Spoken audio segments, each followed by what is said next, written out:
Go outside in these things. What would you prefer? Yellow spandex?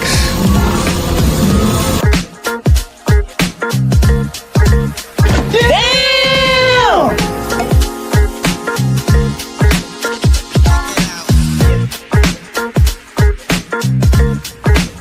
You think you're funny, don't you? I know I am. I'm the famous comedian Arnold Braunschweiger. Schwarzenegger. Gesundheit.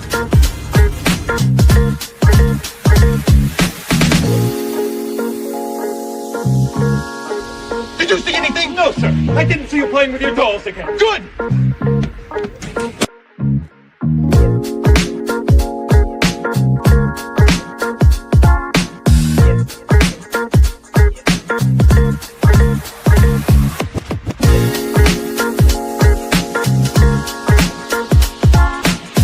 Well, I'll tell you, nobody handles garbage better than we do.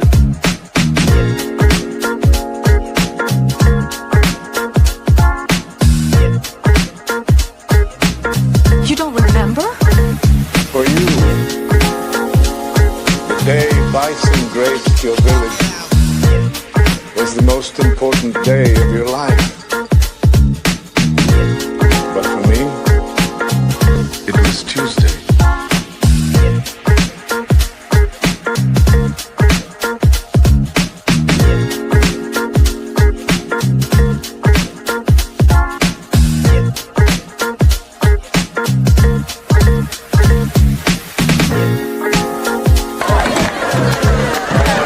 What are you smiling about? Dude, I almost had you.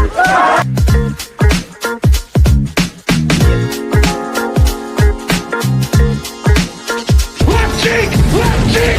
Left cheek!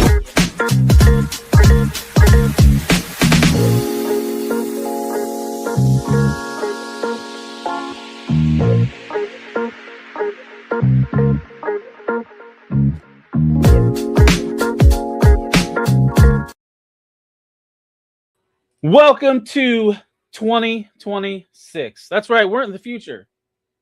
From last week. That was time travel was last week. Man, I was watching my intro. I'm like, please no pew pews. Please no pew pews.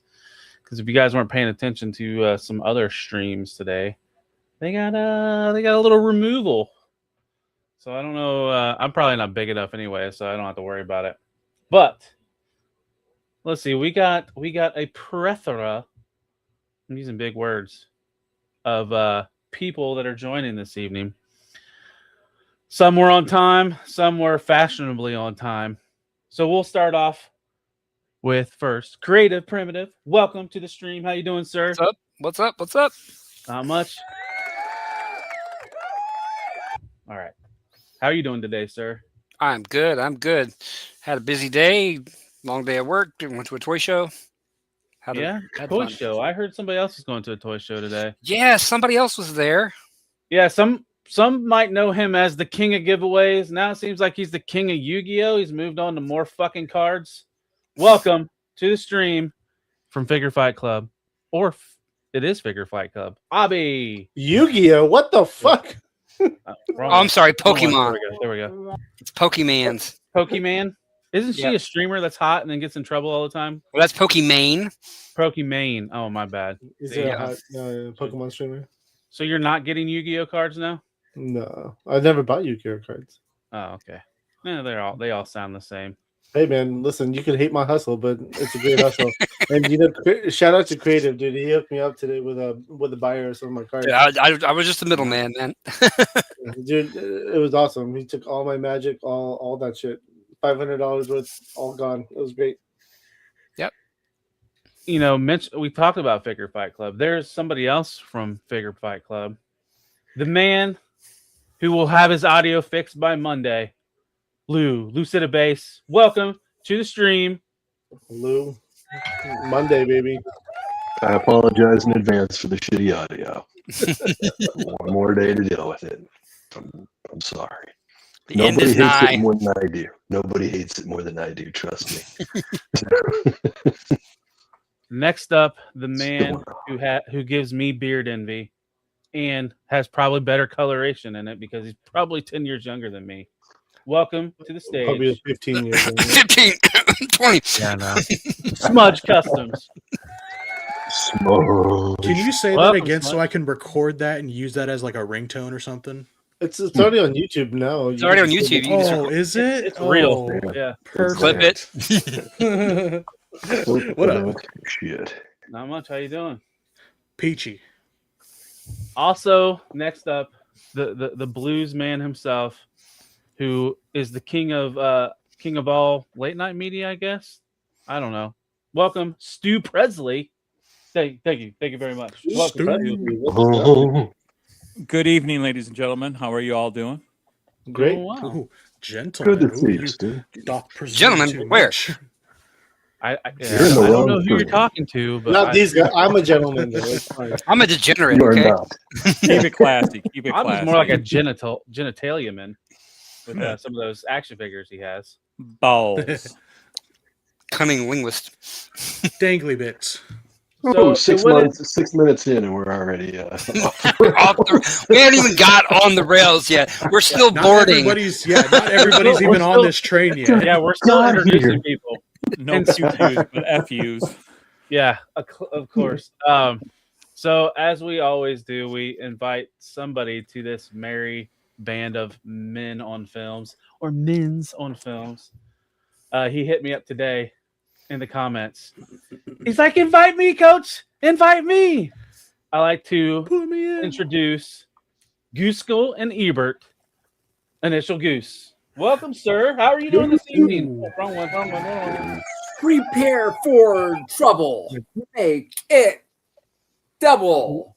Talent's already on the screen, so it's fine. We already got Couples, plenty of pussy on the screen tonight Rock it. already. Right.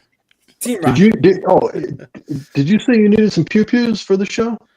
You On the motherfucker. show? Mew Mew. Mew Mew. Yeah, Oh, the Mew. Pokemon, the Mew Mew. I've got my Minions. giant tank shell. Does that count?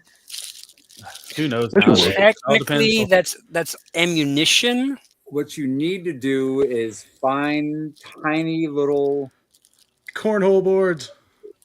for your on- Wow. Bags. Mm, Bags. a little That's cornhole. awesome. Do you even have the bags for them? Oh yes. Oh, is that like Those one of are the world's dope. smallest things? They are fully functional. Not Oh. only that. Well, all you got to do is put Me. sacks in holes. Oh guys, Let me Oh, yeah. maximize you. they had Battleship. So it's a full-on functioning. It's like 1/6 scale, but who cares? It's Battleship. No, you're not playing. You're And not playing that because battleship. You got arthritis. I don't believe in it. Uh-oh. Oh, he froze. Think The he fucking froze. Ouija board just Luigi cursed did his ass. it. It's real. You It's two real to don't me, play. damn it. Hey, you guys want to see my new G.I. Joe I just got? Whip it out. Yes. Oh, Yes. whoa, G.I. whoa, Joe? easy. Whoa there. Disarm him first, but yes, absolutely. Yeah. I mean, he's got a bunch of pew pews. Can I show them off? I don't Probably know. not. I mean, Probably you not. want With to test fate? Probably not with the pew pews. I can't drag you over because Goose is froze and it won't let me drag him off. Hold on. Oh no. You remove him from the screen. Yeah, I'm gonna remove him. He was so happy to be here, but internet said nope. Oh, hey, that's me. Hi guys. Hey, Welcome.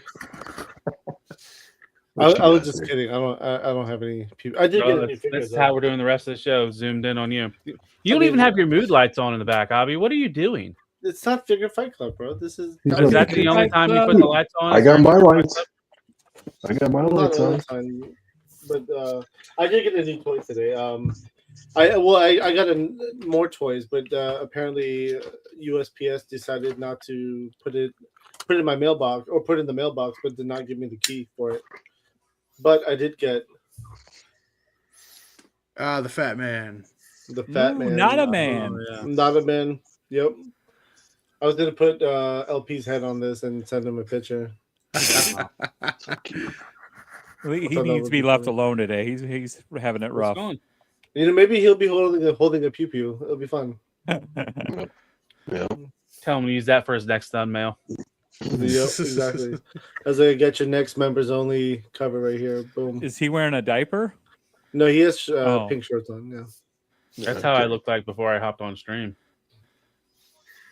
Pink shorts and everything. Me too. That's Minus pretty the much pink all I shorts. got toy wise. I mean, I guess I can't get into my mailbox, so there's a problem there. But I'll figure that out Well, tomorrow. you want to be able to have toys to show off on Tuesday, right? Because you Well, can't have a Tuesday without toys. Well, I'm still going to show these off. This off on Tuesday. This is a fun figure to play with. It's so posable. It's crazy. And dude, look at that. Look at that. The flops. Are you going to buy any of the horses made by them? Probably. I'll just test one out. See if I like it. Who makes these? Nada. Noda. TTA. Oh, literally. Not, Yeah. Yeah, Nada Toys. Yeah.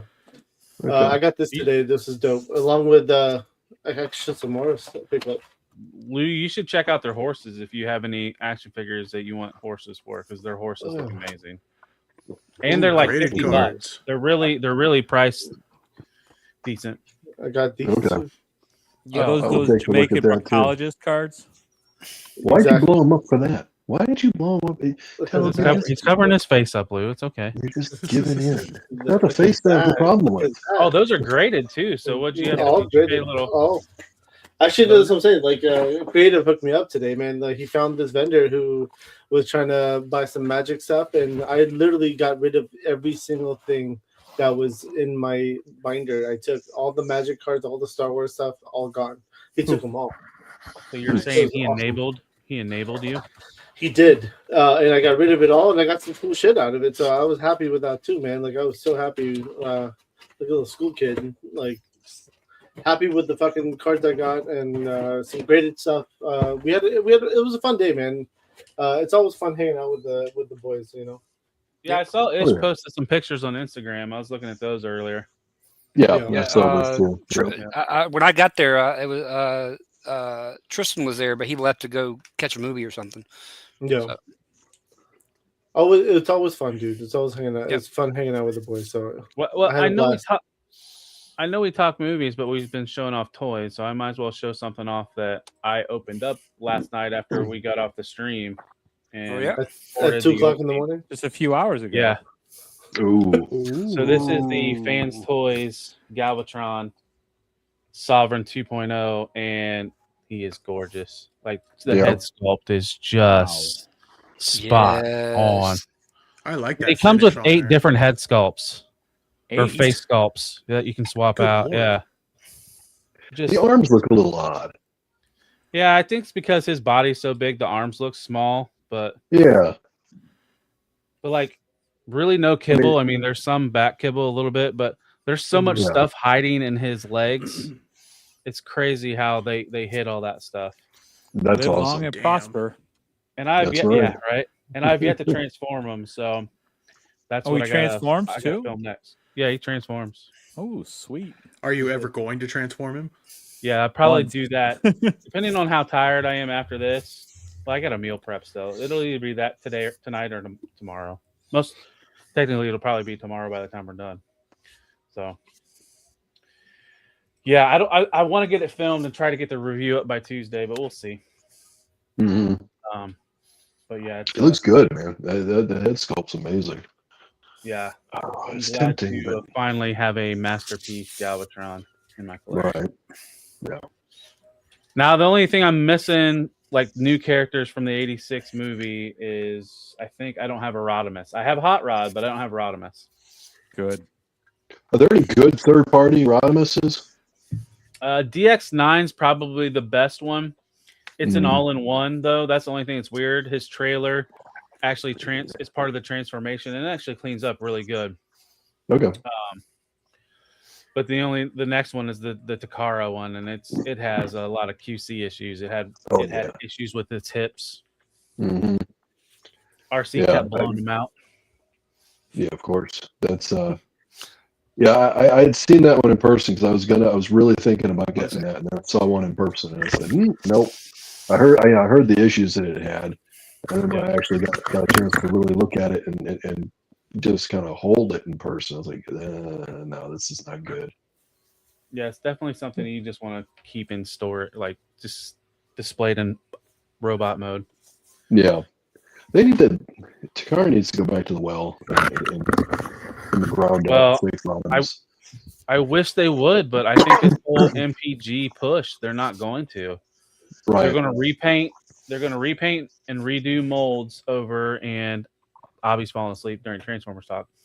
Of course. And they're just gonna produce stuff that It's been a long day. Yeah, and that's terrible. Like they did with the new Soundwave. Although the new sound the Masterpiece Soundwave was always good anyway. The hips were weird, but it was still an awesome figure. it's dated for sure. Yeah. In comparison to like say MP44 and 36 Megatron, yeah, it is. It's very dated. So you guys want to try to get on topic, or is there anybody else? Anybody else have anything to share real fast? Let's just talk Transformers.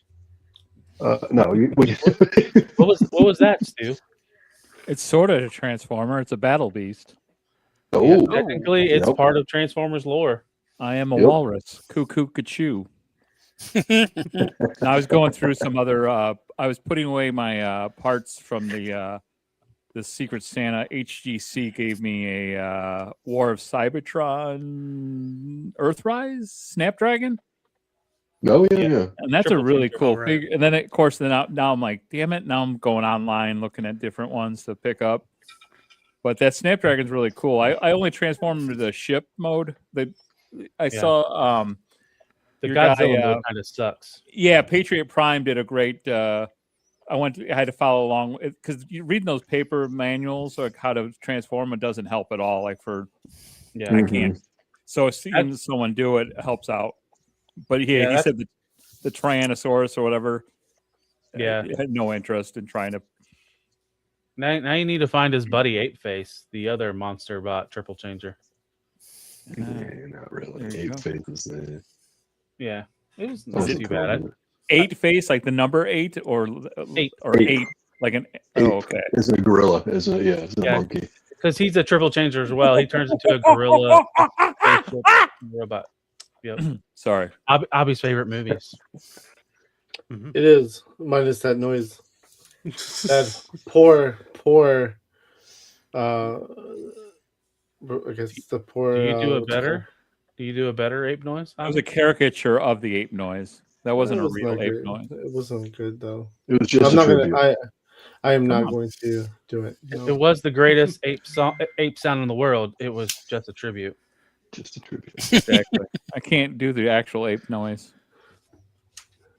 Well, so I guess we could kind of get on topic. So tonight's show is titled "Change the Game," and is what that kind of alludes to. Actually, Creative came up with this premise. You want to explain it, Creative? Yeah. So basically, that idea that I pitched was movies that forever changed that forever changed cinema, either through technological advances,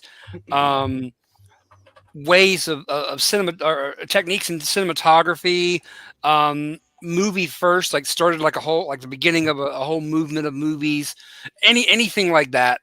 But just movie first, and I figured that would be a good, start of the first year, looking back at other cinema firsts. So, not to bury any leads, Smudge, which Harry Potter movie did you select? Let's see. All of them, of course. None of them made this list. Okay, wait. Can I make another prediction? What's that? Oh, no. Oh, what?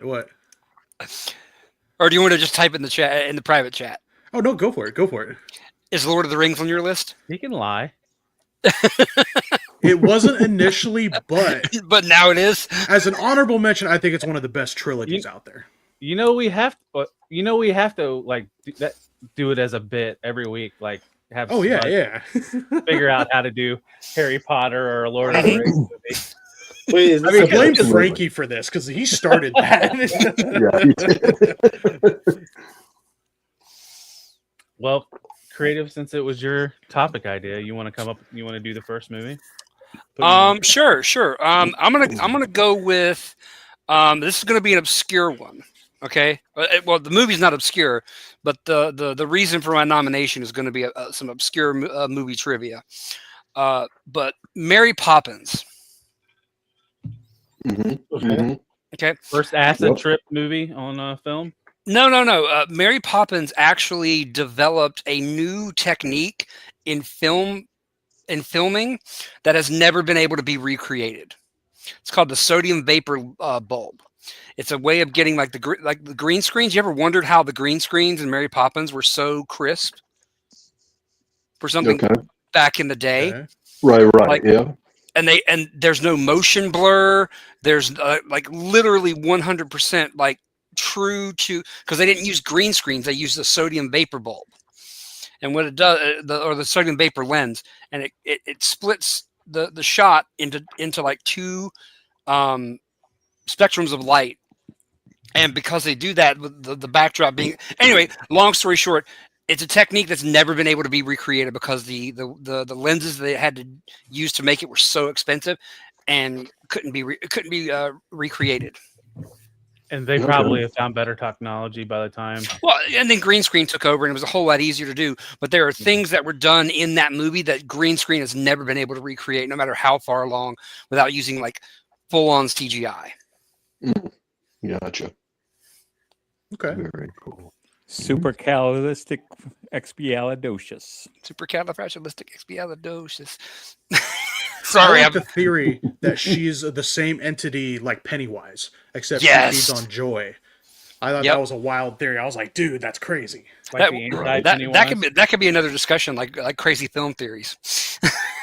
I'm down for that. I got all like kinds during of the Wizard of Oz with the person that was hanging in the background that might not have been hanging in the background. Yeah, save them. Oh yeah. Or the Little Mermaid penis.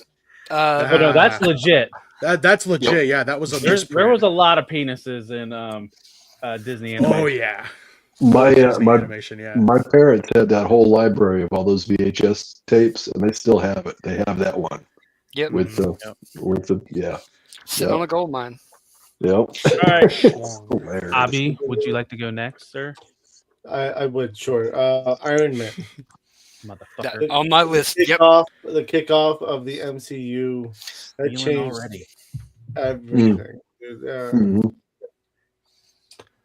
A great movie. Yeah, it was a great movie, and again, it kicked off the MCU, right? I mean, that really just kickstarted everything, and that being a success really helped the modern. Helped all those modern comic book movie. Yeah.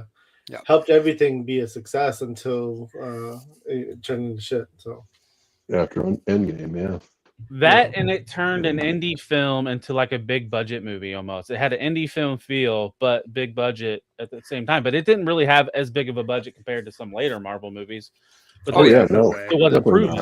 It was. Well, yeah, because RDJ wasn't getting paid $1 million. Right, RDJ was just coming off of a rough life for a while there, and well, no, because he was cleaning up his act. He did Kiss Kiss Bang Bang before he did Iron Man. Mm-hmm. He did, but as far as getting back into, his status he'd been out of rehab. Right. Pre-prison, pre-rehab, and all that stuff. Because I mean, he was considered back in the 80s, 90s, before he went on his absolute self-destruction for a while there. He was considered, top of the class as far as his acting skills. Yeah, he pulled a Margot Kidder when it ended up so hammered in someone's house, stranger's house. Yep. Yep. I can't both were in comic book films. A funny story about the Iron Man movie. When they announced him as the actor, I was like, man, really, Robert Downey Jr.? Like, he's funny, but he's not like. I don't see him as Tony Stark. And then they showed the clip of him in that interview. Like, you've been called many things, philanthropist, or modern Renaissance bubble. Listen off all his attributes, and he turned around and looked and said, "Well, that's ridiculous. I don't paint." And I was like, "He gets it." Yep.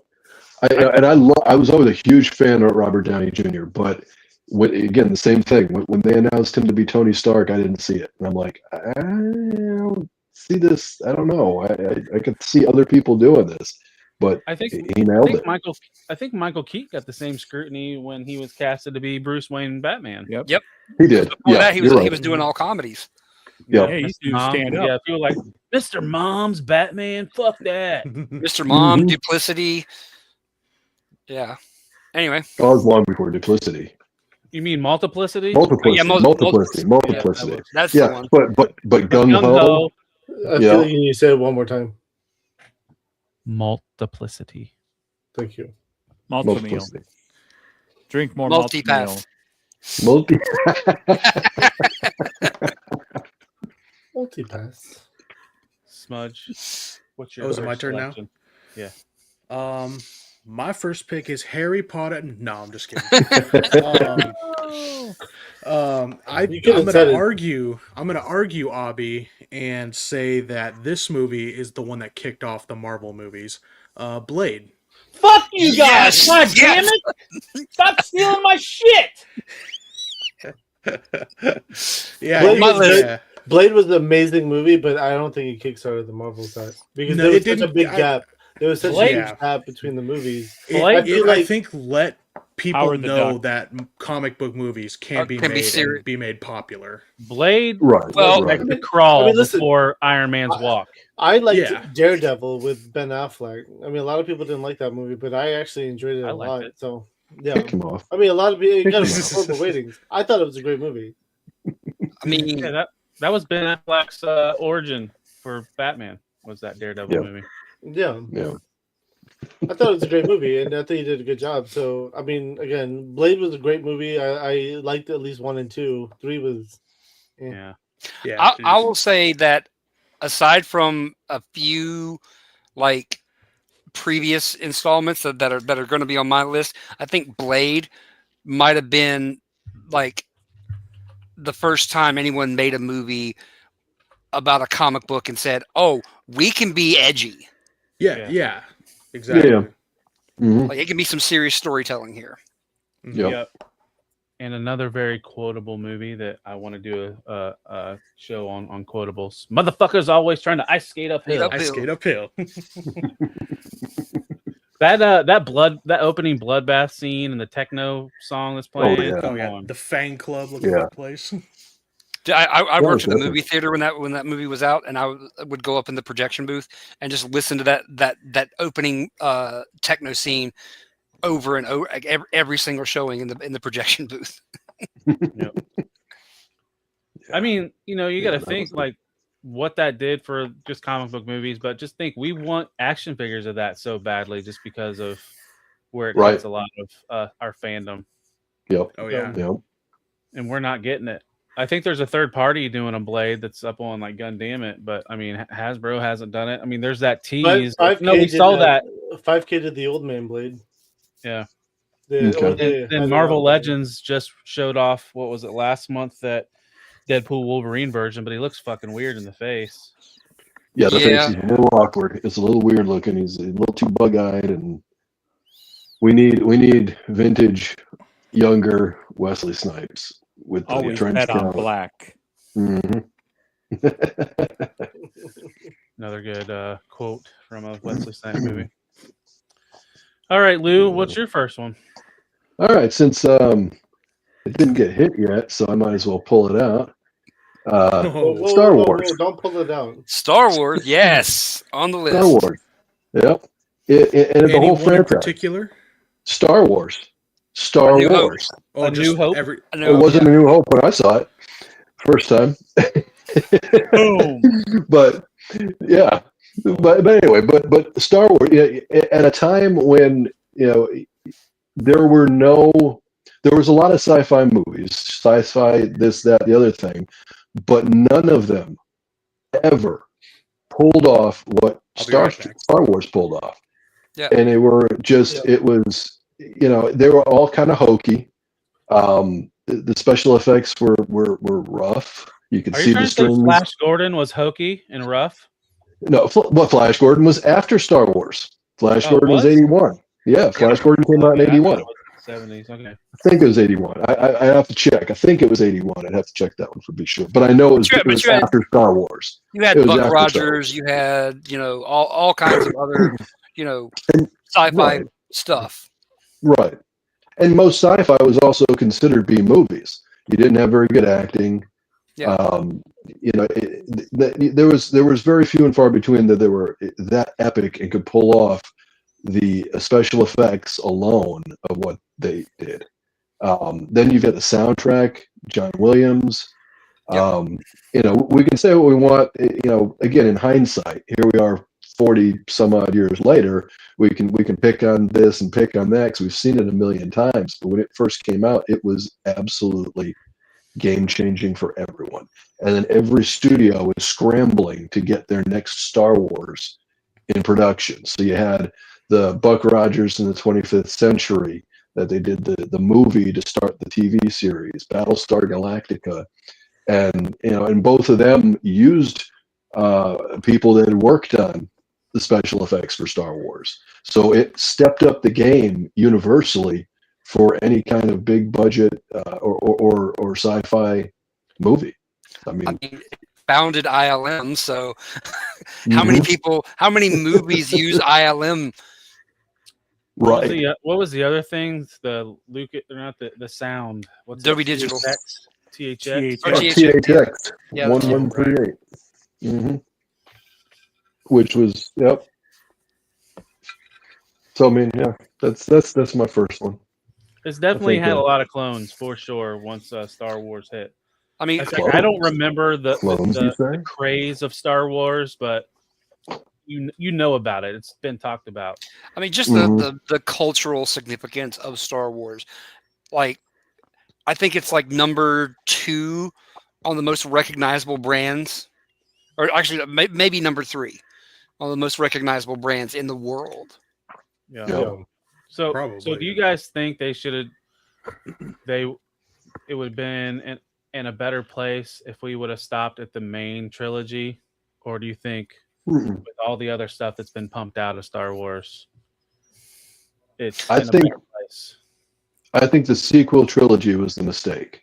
I think the prequel trilogy, while it had its faults, was not horrible. I think it gets a lot of shit. And this is coming from an old schooler that started with the originals.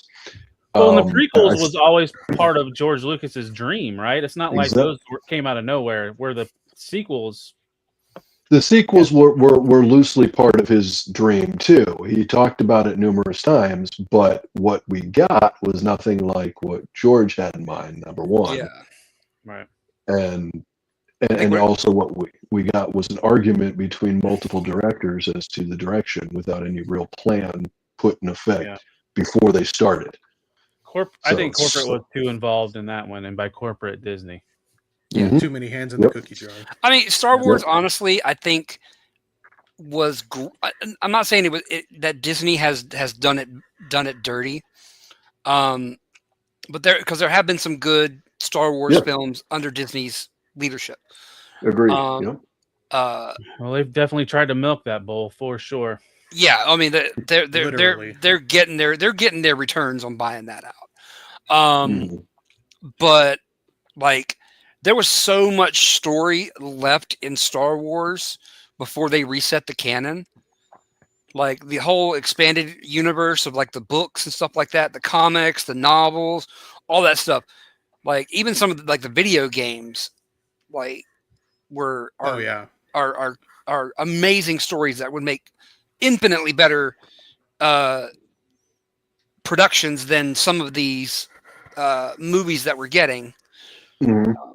Yeah, but Winfrey makes a good point too. We knew where we were heading when we were going into the prequels. Yep, right, that's true. right. Yeah. I kind of like to see, like, I never played the video game, but the Old Republic stuff I think would be interesting too. Oh, KOTOR? Yeah, no, those games are awesome. Yeah, I've been wanting to play Outlaws. Yeah, me too. Me too. That's we were almost talking made me want briefly to about that the other night, and I've been like debating about downloading and just kind of messing around and having fun because it's an open world concept, right? So, right. Is it considered a looter shooter style game? I have no idea, dude. I mean, I don't play games enough to even know what the hell that means. To be honest. It's very much like a GTA open world type thing where you've got a storyline, but you can do all kinds of side quests. Yeah, no, I mean, I would love like I mean, think about it. Like, you love Star Wars so much, and like, I would love to just play an open world concept game with Star Wars, like running into troopers and just some random shit you can get away with. They had the Old Republic games, but they didn't really. I don't even know if they're still being supported anymore. Yeah, I don't think so. Winford, how did you like the game? I'm just curious because I've been debating about it myself. And Trey, I am pleased that you are still in the Transformers. I am enabling all this. Oh, Trey! Congratulations on getting that changed his changed. whole setup now. Like, it's inclusive of Transformers. Right. We might have to invite him on the Good. Decepticast one night and just talk about his journey as being a noob in Transformers and just going all in. It's trademark. Yeah, we just got copyright strike. Thanks a lot. Boom. You're welcome. Did we really? Yeah, shit. Be my channel. Fuck. And And sort of action, threw all that old stuff out. Yeah, I agree. action Joe Figs. Yep, they wanted to exactly their own spin. They well, we own it now. I am the captain now, right? I mean, his. Some executive had to put his stamp on it and be like, "Oh, that's me. That's what I changed." Yeah. Well, it's like, how do we make this bigger? Yeah, how do we make this bigger and get more people? Well, you did the wrong thing. Don't alienate the fan base that built it to what it is. Right. So make something good. Apparently, that's too hard of a concept these days. But there's so many more people they can get. They've already got us. Yeah. Not if they keep fucking up. They're going to start losing us. They are. Yeah. All right, Stu. What's your first one? So I misinterpreted our homework assignment, but I am going to go with. He looked at the best princess movies. Do you think we care if we go off script? At the beginning, I want to get the train a rolling. But I'm going to go with Skull Island, but with King Kong, and it really started that new monster verse, and actually gave it some gravitas with the old days. I mean, the original King Kong itself was, I'll tie it into all of the the initial thing with the play action or the stop motion, the character, that was a huge deal in 1933, I think. King Kong, the original. But the other iterations of that movie, like in the 70s, that's a pretty decent one with Jeff Bridges and Jessica Lange. There was a sequel to that, and then of course the one with Jack Black and Adrian Brody. And I can't remember the lady's name. What is her name? I can't either. Wasn't that Brie Larson? No, she's that was called Skull Island. Yeah, she's in Skull Island. Oh, why can't I think of her name? She was hot too. Yeah, it's Naomi Watts. Naomi Watts.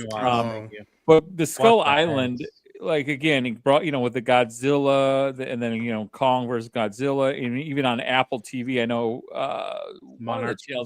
Yeah, the Monarch. Yeah, and that's actually I'll be balling for a new subscription to that Apple TV when that comes back on, and catch up some of these other TV shows that they got going on. Oh, Max was talking about it. Maximilian was talking about Apple TV in some of the shows. But yeah, so Monsterverse, just pretty cool stuff. Again, recreating it and then delving deeper into it with the myth and the lore, using almost kind of the Middle Earth, or not Middle Earth, Lord of the Rings style, but the Hollow Earth. Hollow Earth, yeah. So it's it's a cool way of like expanding it. And again, you talk about unlimited as things. Look at all the toys that are coming out and the different monsters you can create. Yep. I mean, again, our friends over at Kaiju Kitty and Kaiju Daddy, and isn't there a Kaiju Canuck or something like that in there? Oh, the Kaijus. The trilogy of Kaiju. But yeah, so I'm a big fan of those. I would also dare to say that the Monarch, the Monsterverse, is probably the second most successful continuity, like MCU, like world. I mean, definitely one of the largest franchises out there. Mm-hmm. When you count in all the Godzilla, the King Kong, Yeah. all the other the kaiju movies. Yeah, and loosely the longest running. Yeah. For how far back you can go with it. Now maybe if you maybe go it back wasn't- all the way to the Toho stuff, yeah. Yeah. I mean, and even like the modern spinoffs. What was the Cloverfield? Right. That's definitely directly inspired by the whole giant monster craze. Mm-hmm. Mm-hmm. Yeah, Cloverfield's another one that always pissed me off because I really thought they were going somewhere with it, and it's like JJ just got bored and decided not to do anything. Well, he had a have grand you seen all the opportunity. movies that are tied into it, like Cloverfield Lane? I was gonna say, there's quite a few movies that are the tied zombie into it. one. Cloverfield was really good though. I enjoyed Cloverfield. Yeah, It was really good, Cloverfield yeah. itself I did was too. good, but the I think spin-offs, they just like barely mentioned it, and it was like sort of tied in, like the space one. Yeah, Right. that one. Yeah. Like that's supposed to, whenever they do whatever they do in that, it's supposed to sneak up when Cloverfield's like world merged with our world. Right. And I think Super 8 is supposed to be loosely based in that universe as well. Yeah, but I he don't didn't think so. do not? Okay. enough. It's not okay. It was teased like the one with the John Goodman movie when they're hiding. Yeah, that was Cloverfield Lane. That was where you had Cloverfield the Lane. Yeah, Yep, that was more yep. like a psychological drama, really, like Yeah. you know, But it almost was like in a the same horror. universe. Yep. Yeah, exactly. But I don't know. I feel like he missed the mark. I thought he could have done something a little more interesting with it and built it. You know, he had the potential, all the potential in the world. It was right there. Well, again, with that's the why the first movie. MonsterVerse that's currently going on is really awesome because they are tying stuff in and it's keeping it interested. I mean, granted, the other people have said this recently in streams, but the robot arm of freaking you know, like he's wearing a cast, the King Kong, but you know, or yeah, Kong is having that, and but that's part of the whole mythos of those movies. There is supposed to be this spectacular, you know, ridiculousness to them. I mean, again, there's humans talking to the little girl that talks to Kong and stuff like that. Right. So we can have a freaking. I mean, again, that's that toyetic thing, right? That's what the point of that, you know, that fist of fury is going on. So yeah, I'm a big fan of those. Oh yeah. All right, so my first one, I'm going to go with comedies. So these brothers probably made the modern raunchy comedies, and it started with Dumb and Dumber, the Fairley Brothers. The Fairley Brothers. Hell yeah! I told you a story about me. Stuck on You. Yeah, Stuck on You. Kingpin, I think, was the Something follow-up. about Mary. Oh, Something About jeez. Mary. But what started all was Dumb and Dumber. Mm-hmm. Yeah. And that's another movie that's like has a lot of really good quotes in it. Like, Oh, yeah. Like, you know, this one. Well, that's because you have big Oh wait, jugs. wrong one, wrong. Jesus, Nice set of hooters you got there. I have too many boob audio clips on here. You do. Perfect. Or the what was it? The most annoying sound in the world. Do you have too many or not, or just the right amount? I don't think I have enough. They're just right next to each other. What's the other one? Our pets' heads are falling off. or when the guy's having his fucking heart attack and they're giving him all this hot sauce and chilies and then they put the rat poison in his mouth instead of his pills. No, dude, the scene that got me was when they showed up to the ski lodge on the moped and he got off and dude was froze to the back of him. I was like, oh my god. Just let it go, man. Just let it go. Yeah. You are one pathetic loser. What is it? That's an IOU, sir. That's as good as cash. You can count it all up. It's all accounted for. Yeah. Seabass said he's taking care of that. But yeah, I would say, you know, that was a funny one. Oh, Me, Myself, and Irene was another one. Oh yeah, that's right. They had a lot. They had a lot with Jim Carrey. Whitey. Yeah, a lot of Chalky or Jim Carrey Whitey? stuff. The albino guy. Yep. Oh, yeah. But yeah, definitely. I think they innovated comedy in the late 90s, early 2000s, late 90s, but then all the way into the 2000s. So and the fact that they put all their buddies and stuff from their hometown in it, like there's that one, the guy in the wheelchair that they always put in. There's all some of these different New England stand-up comics that just really you're like, oh my god, I know that guy from that film, and just so they did. I think they were from Providence, Rhode Island. Yeah. Yeah, my mother used to babysit them. Really? Yeah. So Lou's seriously. Your mother? My mother used to babysit them. Yes. Your mother is the this origin story of their comedy. Quite possibly. Yeah. That's a possibility. Yeah. That's a theory. That's a film theory. You heard it here first, folks. Yep. All right. Yep. Well, back to square one. Creative, you got a second movie?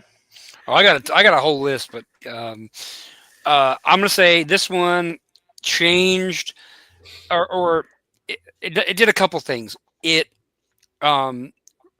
changed what action movies were at the time. It introduced a new film technique. It put two new directors on the map and revitalized an old star, and gave him a new career. And that movie is The Matrix. Oh. Okay. It brought back Keanu Reeves. It put the Wachowskis on the map. Bullet time technology, the bullet time cameras, and it relaunched the whole cyber. I don't want to say cyberpunk, but like like cyber action movie. Yeah. Well, it blended so many genres too. Yeah. Yeah, I mean, it changed the directors too. Their lives changed completely. For sure. Yeah, they did. I'm picking up what you're putting down, Stu. But no, I mean, and it totally, like, if you think about the marketing for The Matrix, what you saw of the movie before you went in, and you were already in based on what you saw. Mind was blown. I remember going to the theater to see that. It was what, 99, late 98, early 99? That was 1997, 98, because I was still working at the movie theater and I was a projectionist, and I had to build the print of that, and I got to watch it by myself in the theater with a giant ass bag of popcorn, Dolby Digital surround sound on one of the biggest screens in town, and left after like screening it going, or you. That's one of those movies. What did we do? We did perfect movies for the first episode. That's one of those movies I could throw in and watch anytime. Oh yeah. It doesn't matter what point of the movie it's in. I mean, it added the Matrix effect, that scene, like the bullet effect thing. That's the bullet time. Yeah, that I was talking about. Yeah. So I mean, there it is. And they shit the bed on the next two, but yes, that first one was absolutely perfection.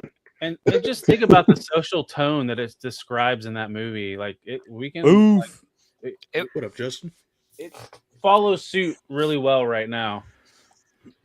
Sometimes it's easy to be Cyrus and just eat that steak, and ignorance is bliss. Oh yeah. Thanks for hopping in, Justin. Justin Booth. Yeah, no, I mean, it was one of those things where it definitely was the right mixture of story, cinematography, and social commentary. It was like leather pants. Yep. Leather. And plenty of leather and plenty of pew-pews. Just so over the top in just the right ways. Yep. Well, yeah. It didn't. The over the top didn't. It wasn't at the expense of the story, right? It was part of the story. Like it was part of the plot. It was like, like that one line. I know kung fu now. Right. And Morpheus is like, show me. Yep. Yep. Like it was a story-based, believable narrative where you could literally make a believable Mary Sue. Yeah, you know the thing that kind of failed. There was never a good video game for that movie franchise, and you could make one hell of an open world video game on the Matrix background. But back then, and I think video game. I know we're veering off now, but I think video games have always suffered from this. Video games based on movies have always been terrible. There are very few. Yeah. There's a couple that have I disagree because that Harry Potter one I heard was really good. Have you played it? It's not based. It's not based on a particular movie, but it is using the Harry Potter universe or whatever. Okay. But it's not based on a movie. But still, like it's still based on a movie. I guess. I don't know. Well, it's based on the characters, right? Technically, the movie's based on a book. That is also true. Yeah, I'm more so, and there could be again. Like I'm not a video game guy now at all, so I don't really know everything that's out there. But if you're talking like 80s through 2000, that area had a lot of movies based on or video games based on movies, and all of them sucked. Pretty much all of them sucked. Awful. I think the ET game like nearly destroyed Nintendo. The E2 was I'm not ready to hold that one to you. Okay. Yeah, that was before Nintendo. Ark was terrible on my bad. That. Yeah. Some of those Super Star Wars video games were okay, but they were okay. Yeah, they were okay, but they left a lot to be desired. I mean, and they were loosely too, because some of the some of the monsters and stuff that you're fighting in that game had nothing to do with the movie, but yeah. Now, I mean, then you could, of course, again, you can always argue. So there's always exceptions. So I got to backtrack and say Star Wars Shadows of the Empire, but it wasn't based on a movie. It was based on the franchise Star Wars. Right. The Shadows of the Empire for N64 was incredible. Good story, but those controls now are ass if you try to do that game now. Oh yeah. The camera movement was horrible. Go back and try that. That's the one thing that I hated about it. Wasn't Tron a movie before it was a game? Yeah. Mm-hmm. Yeah. Movie based on a game? Okay. It was, I think it was they came out with the cabinet arcade game alongside the movie. So like I think the cabinet arcade actually technically predates it. Yeah. Yeah. Okay. Yeah. Hey, Smudge, your arch nemesis is in the chat, or I should say your friend. But sometimes I feel heterosexual life partner. Hey, Yeah. Frankie. What up, Frankie? Heterosexual life partner. Oh, hey, Frankie. All right, Smudge. All right. Back to you. Yeah. Well, it's perfect timing that Frankie would show up for this because my second one is Jurassic Park. God damn it! That was on my list too. Mm-hmm. Yeah, that was not on my list. I'm fucked. Yeah. I mean, they kind of made like CGI that next step where it just became like believable. Yeah. Because it was a good mix of CGI and practical, but yeah. It's based on a true story. I know, right? But I think they were going to use like some kind of stop motion type thing, and on a whim, they said, "Hey, try this with this new CGI stuff," and they were blown away and decided to redo the whole thing with it. Yep. So that's pretty insane, and it turned out great, and it still holds up to this day. Like if you go back and watch the first one, it's Frankie. But yeah, and yeah, they had from their designs to their sounds and everything was just. Yep. And it's another franchise that kept going. Oh yeah, I mean, definitely. Still, it started a movement that carries over in today. Right, and it brought very well, but it brought dinosaurs back into mainstream. Yep. As well. Yeah, for sure. It's weird that dinosaurs left the mainstream, but I mean, I think it wasn't. What was it? They had the Jurassic Park clones, Chronosaur or whatever it was fucking called. Like Chrono Trigger, around the same tour. Or not Chrono Trigger. Carnosaur, I think is what it was called. That's it. Yeah. Carnosaur. I have to. It sounds. It was more. familiar, That was but more I'm like a horror film type. Like My Right. kid will know those names. I don't. Well, technically, I mean, Jurassic Park was a horror novel. Yep. It's Isn't that, Michael Crichton. is that yeah, I was about to say Michael Crichton. Crichton. Yeah. Yeah.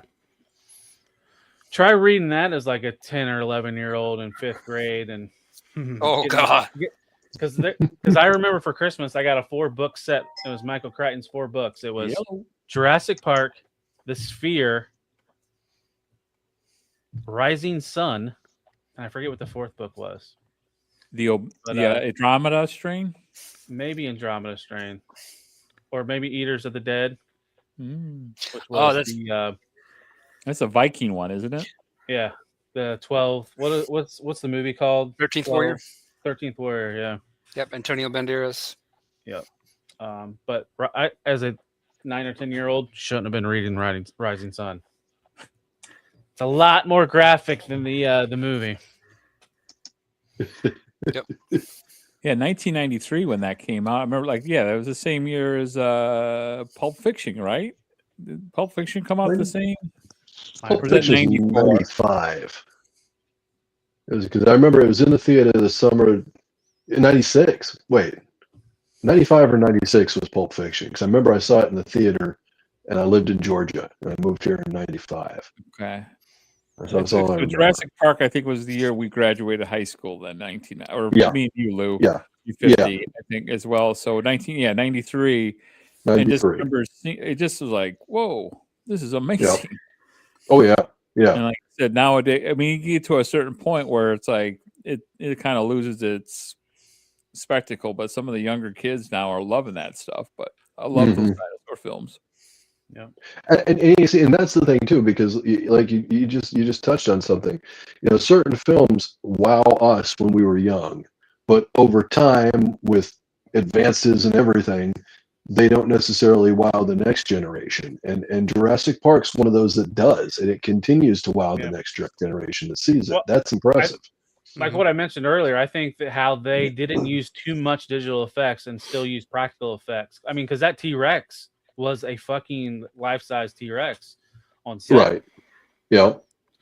I think it was a good mixture of both. I mean, the old dinosaur movies from like the 60s, Stop and motion. the Harryhausen films. Yeah. I mean, those are. I mean, again, those are amazing for the time, but it's hokey as heck watching it nowadays. Yep. But yeah, so Jurassic Right. Park, good call, Smudge. Frankie choosing violence. Absolutely. Yeah, he chooses it every day. It was on my list though too, Stu. I want a little bit of praise. Wow, it's the Beard Bros. Yep. See, great beards think alike. That is true. Abhi, what cards are you going to show off? I mean, what's your next movie? What movie is that? Chode Guzzler. No, actually, the next Joe movie. Was that Doflamingo? It was Flamingo, Doflamingo. Yeah. Alright. I get a graded card. I was just pricing it out. Welcome, That's 610 Yojo Daddy. Thanks for hopping Yo, in. yo, daddy, what's up, man? Joe Daddy. What's going So on, bro? my next film is going to be something that kind of changed the found footage genre of films, which is Blair Witch Project. Yep. Good call. Nice. That I watched it in theaters. It was a great movie. It's good. It was scary, younger. It was dope the way they did, and that catapulted so much found footage shit and like first cam view style movies. It was crazy. Mm-hmm. So Yep. Blair Witch Project was definitely a game changer in a lot of these films. And again, they're fun to do, like the whole first person view, right? There was I'm trying to remember the movie with like these 3 kids got like telekinesis powers. Chronicle. Great Chronicle. movie. Awesome movie, yeah. Yeah.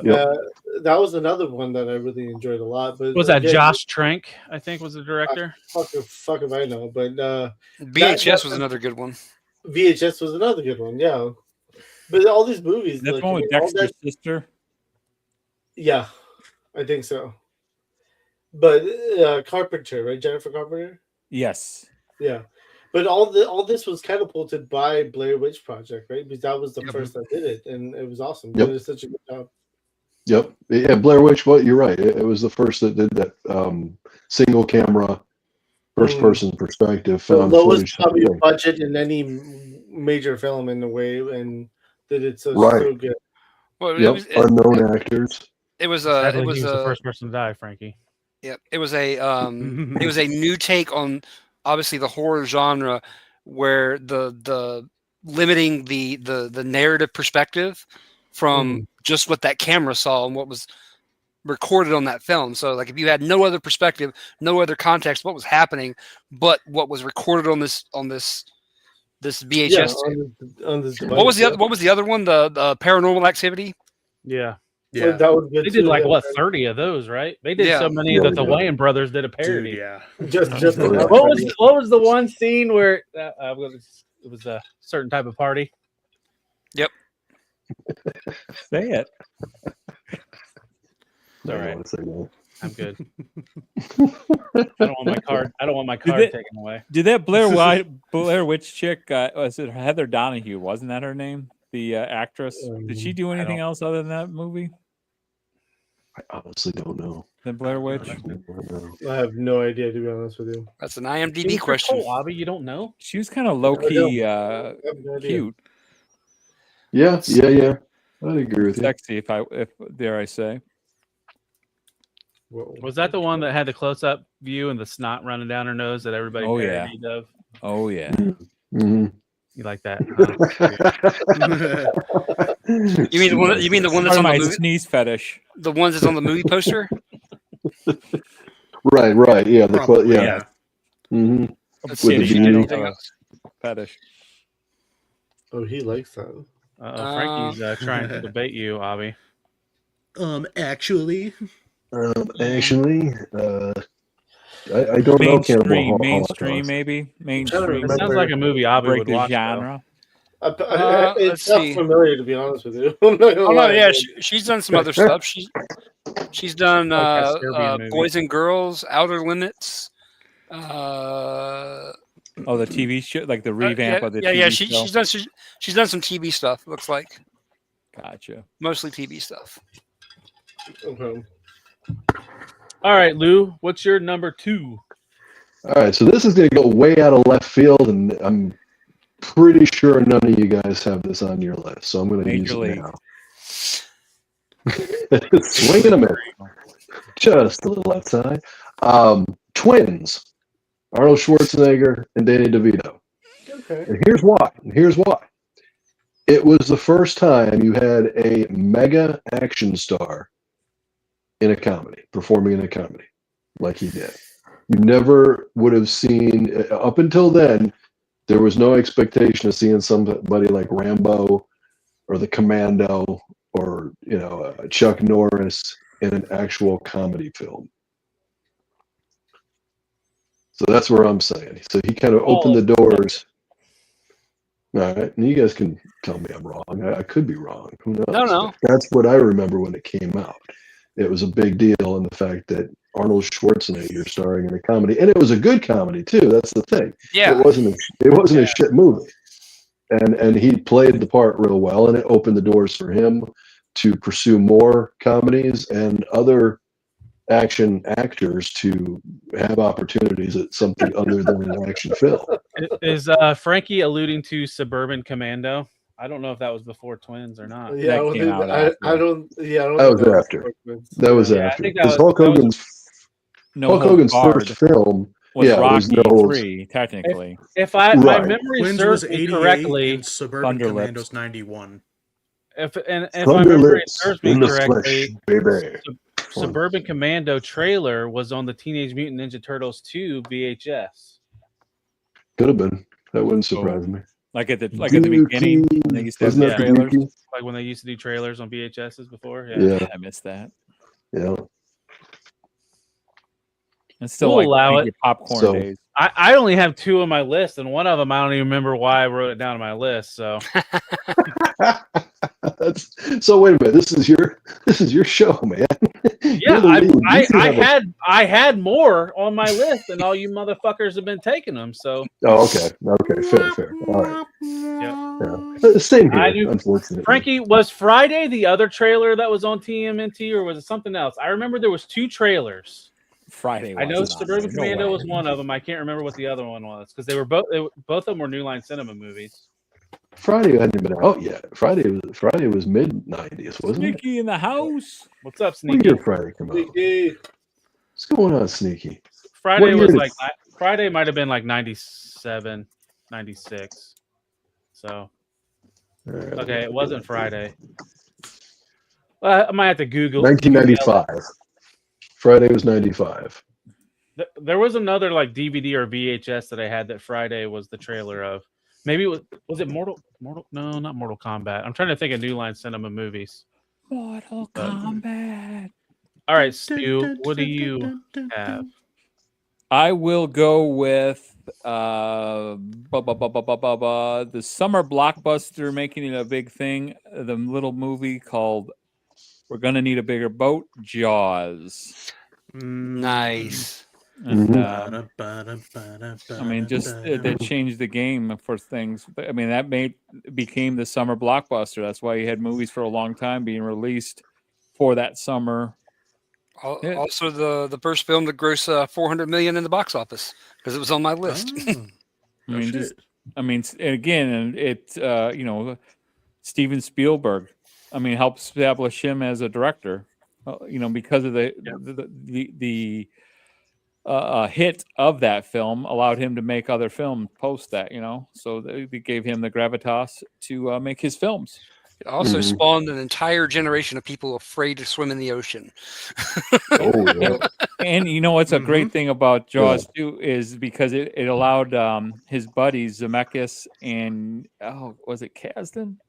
Lawrence? No, they were able to make a little movie. One of my favorite comedies, 1941, because Spielberg because that's why it's technically directed by Steven Spielberg, 1941, but it's really Zemeckis and his buddy because they were able to get Spielberg to put his name on it, so he could they can get that movie made because of the hit that Jaws was. So Jaws, fantastic. Yeah. Well, I guess if you lived in New England too, that was like more terror than anywhere else, but because that's where it was at, right? In New England, Boston, like outside of Boston, like. Come on, help me out. I can't remember. Amityville Island. Yeah, it's supposed. Yeah, like Martha's Vineyard area, like out there. Right. Okay. Yeah. Where all the fish is. Yeah. All the kaiju and the KJs live. Yeah. In that area. Probably had some of the worst. For as good as the first movie was, it probably had some of the worst sequels as well. You didn't like the Dennis Quaid in the park? Was that Jaws 3D? Like SeaWorld, Florida? Yeah. I remember, Jaws 3D was hilarious. The one I remember the most is Revenge because it had they brought the wife Michael back. Caine. Michael Caine, yeah. Yeah, and they created the whole idea that Jaws's mother, it was actually the mother of the original Jaws that was hunting down this family, the Brody family or something. So weird. Absolutely. Or maybe it was Jaws too. I can't remember the convolutedness of it, but yeah. At that point, they missed the mark completely because it was never supposed to be like just that. Just a bit. Yeah. No, but that's Hollywood doing Hollywood where, hey, that's a really big hit. I mean, Jaws is meant to be one and done. That's how it should have been done. Right. Yeah.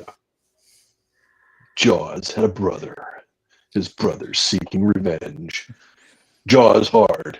This time it's personal. What about the scene in Back to the Future 2 where he goes to the future and the Jaws comes out? They created that ride, that cool ride, right? Is it at Universal Studios? They took it down though, I think, recently. What the hell for? I don't know. I think that I don't know if they took it. I don't know. I've never been to Universal. So. Maybe they're working on it. Maybe they're fixing it. Might be. I want to say they took it out. Yeah, I think I remember hearing them retiring it. Now that I think about it. Thanks a lot. Insert name that you don't like. Yep. All right, so my next one, I just came up with this one on the fly, and it's not a good movie, but it's one of the first ones to bring something animated, something like animated to live action, and that's the Super Mario Brothers movie. Ah, okay. It's probably not innovative when it comes to like video game movies. I think there was one like because I just googled if it was the first one, but there was Roger one that was Rabbit. before it, but I've never even heard of the property. But What we was that? needed the Super Mario Brothers movie to crawl so we could get Jean-Claude Van Damme doing all the cocaine in order to do the Street Fighter movie, which was a couple years after that. But Who shared some of that cocaine with Kylie Minogue, I've heard. yeah, Just a little just bit. the cocaine. Well, Wait, are you talking it's about not that all shared. terrible one that? Yes, with Yeah, John Leguizamo. John Leguizamo, yeah. Oh no! The live action one, Bob yeah. Hoskins, Yeah. Dennis Hopper. Oh Dennis Hopper, yeah. no! Great cast. Okay. Oh yeah, Shitty movie. yeah, you're right. Yeah. So how did that change the game? It was because it was the first live action video game movie. It brought video Oh, okay. games. to- Okay, I got it. Okay. Okay. Yep. Okay. It's true. Damn it, Action Yep. Joe Fig stealing another one of mine. You guys. Another Bob Hoskins. You gotta be quicker, bro. Yeah, You no, gotta be quicker than that. I don't have many left. So, but yeah, the movie was horrible. But I remember going to the theater and seeing it, and it was like, "This is Super Mario Brothers." I had no interest in wanting to see it, even though I was a huge Super Mario fan. But I was like, nah, I'm good. Well, I mean, that was like '93, so I was like 12, 13 years Ah. old. So Okay. Yeah, 18-year-old-ish, not into it. I was just a wee lad. Is the Princess Double Peach get Dragon naked? movie. Nope. Okay, I'm out. The Double Dragon movie was 2004. It was the next year, or '94. It was the next year. Yeah. That's with the yeah. dude Andrew Shue. Is he No, or Wolf. no? Not Scott Andrew Wolf. Shue. Scott Wolf. That's right. Yeah, Sorry, and wrong. Mark Dacakis or Dacakis. and Damascus Alyssa or Milano. something like that. Yeah, and Alyssa Milano and Robert Patrick was the villain. Wow. Oh. I've got to look that up because I don't remember that. I mean, I remember there was a Double Dragon movie, but I didn't remember that was the cast. Yeah, so Let's it's check Super that Mario out. Brothers, Double Dragon, Street Fighter, then Mortal Kombat. Those are like the first 5. Those are back to back in years. Yeah. And I had that Mortal Kombat movie on VHS. I loved that movie. Oh, dude, I yeah. loved the first one. The second one, though. Oh, the second one was bad. Annihilation. Yeah. That was You played real bad. Johnny Cage. But yeah, and that one had a good cast. The first one. It was not bad, That considering actor what it just was. passed away, right? The Yeah, Carrie. What plays Shao Kahn? Yeah. Yep.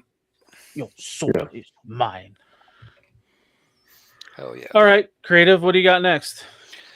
All right, so my next pick is going to be a little movie that revolutionized computer graphics in movies. Harry Potter. Lawnmower Nope. Man. Nope.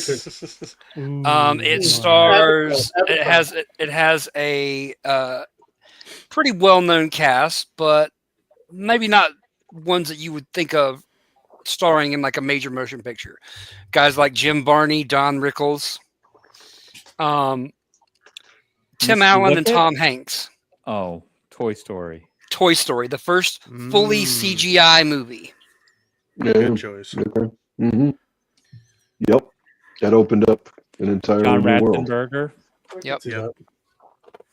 That opened up Pixar. You know, I've never seen Toy Story. Any of them. Oh. Good for now, dude. It's actually a really good movie. I know. Stu I gets heard homework they're this bad. week. I know. Yeah, Stu gets I'm homework pulling this a- week. Wow, Here, I'm should I not the grow my only beard one. out? I got my Smudge starter kit. Yeah, there you go. Next week he'll have like a little peach fuzz growing on. He'll start getting it, the There beard you growing. go. Yeah. That's why Well, it's so long. It's all the movies I haven't seen. I will say I didn't see Toy Story until I had a kid, because again, like Stu, when Toy Story came out, we were like late teens. Sure. And Yeah. Is it 92? 90? 92. What year? I think is it's it? 92. Yeah. that sounds about right. Jesus Christ! I mean, I was That I was old? starting high school. 92. Yeah. Yeah, in '92, I did not care about Toy Story. So I don't think I saw it in the wasn't theaters, but I listening. definitely saw it. God damn, y'all are old. I I'll be was 51 mouth, Thursday. dude. Smudge. Smudge, you weren't even born yet. Damn mouth, boy. 92 was my birth year, so I think I know a little something about 92. You're as old as Toy Story. So I don't like to think that. officially, I'm old enough to be your father, technically. Probably. Who's your daddy? Genetically He just turned- speaking. He just turned Technically. 55. He just turned 55 this year, so Your dad turned 50. Yeah, 55. so he's 3 years, Yeah, what, 5 years older than me. Yeah, Yep. I'm old. Yeah, Toy Story definitely. You're not from Las Vegas, are you? No. Jesus, I almost spit out my water, Stu. What happens in Vegas stays in Vegas. Well, tell that to the fraternity suits. Oh, Lord. Lou about died right there. Oh, Yeah. I almost choked. Good Your timing. daddy. Oh, is it my turn? Oh, now? where Yes, sir. were we? Yeah. Smudge. You're up. Okay. I'm gonna go with another film that revolutionized computer graphics. Avatar. Yes. On my list. There's the next Oh, one down. Yep. It's crazy how much that just made a giant leap forward, almost kind of like what Jurassic Park did, what Toy Story did. It just made a huge leap in computer graphics, and what was it, like the motion face tracker, whatever they use now, and almost everything you see on screen when you watch one of those movies is computer generated, and it's gotten really, really damn good. Well, I mean, he developed an entire like new type of camera that allowed him to see rendered in real time in the world what it looked like, the mocap actors. Oh, that's right. Yes. And So he was looking at a screen that was like, it wasn't fully rendered. Obviously, it had obviously needed some cleanup, but he could Right. see what the audience was going to see in his screen, like, and get the picture going, not just people on like a green screen or whatever. Say what you will about the story of it, how it's just kind of nitpicking from like Pocahontas or whatever, and especially the more recent movies of it nowadays with just kind of being, in my opinion, a little lackluster. But the visuals, especially since the first one, have always been top tier. Oh, for sure. Hell yeah. What was that movie again? Avatar. Avatar. Have you seen the new one yet, Smudge? Yeah. Any good? Is it like one of those things where okay. if you're invested in the first movie and the second movie, you should go see this? Yeah, pretty much. There's a couple of points where there's a conflict happening, and the director literally just said, "Oh, this is inconvenient. Here, poof, that problem goes away." Just because. He just writes the problem away. And Action Figure Joe, I'm starring your comments, and then anybody else that has any other ideas, we'll star them and then discuss after. Shut up, Action Joe Figs. That's in my list. I know he's got a couple of mine. That's why another reason I'm not highlighting them, because it's stealing their shit. Frankie, we were busting Smudge's balls at the beginning and pre-show about that. So you never know. Stay tuned. One of them might be on the list. Right. Made the list. Yeah. All right, Abhi, what do you got? The movie for gangsters, right? The gangster movies, Godfather. Yep. It kind of started the whole phase of gangster movies, and what was it? Godfather. I mean, there's so many. Casino, Goodfellas, Scarface. I mean, you name them. It all started because of Godfather, and Godfather really was the godfather of them all. So it was great. It kicked off a whole cool new genre of films. Yep, for sure. It was the architect for sure. Yeah. Yep. Yeah. Godfather's one of those movies where I've seen bits and pieces and I've never seen them all the way through. So that's my homework. Yeah, same. I've not seen any of the Godfather movies, but I've seen like Godfather 1, Goodfellas. Godfather 2, Godfather 3 you don't need to really watch, but Yeah. Like Casino. Watch Casino. There's so much like non-verbal storytelling that's going on in The Godfather that you just will totally miss out on. Like there's so much like nuance to the making of that movie that goes into the actual story being told. It's nuts. Yeah. And that's what changed about it, because there was some, gangster type films, the old Rod Steiger, Scarface. There's all these old, James Cagney. James Cagney, but they were more hokey-ish, they're just that, not like you said, the narrative of the gangster stuff, and then it created such a, there's tons of them now. I mean, heck, wasn't that our first show, or second show that we talked about gangsters and stuff like that? Yeah.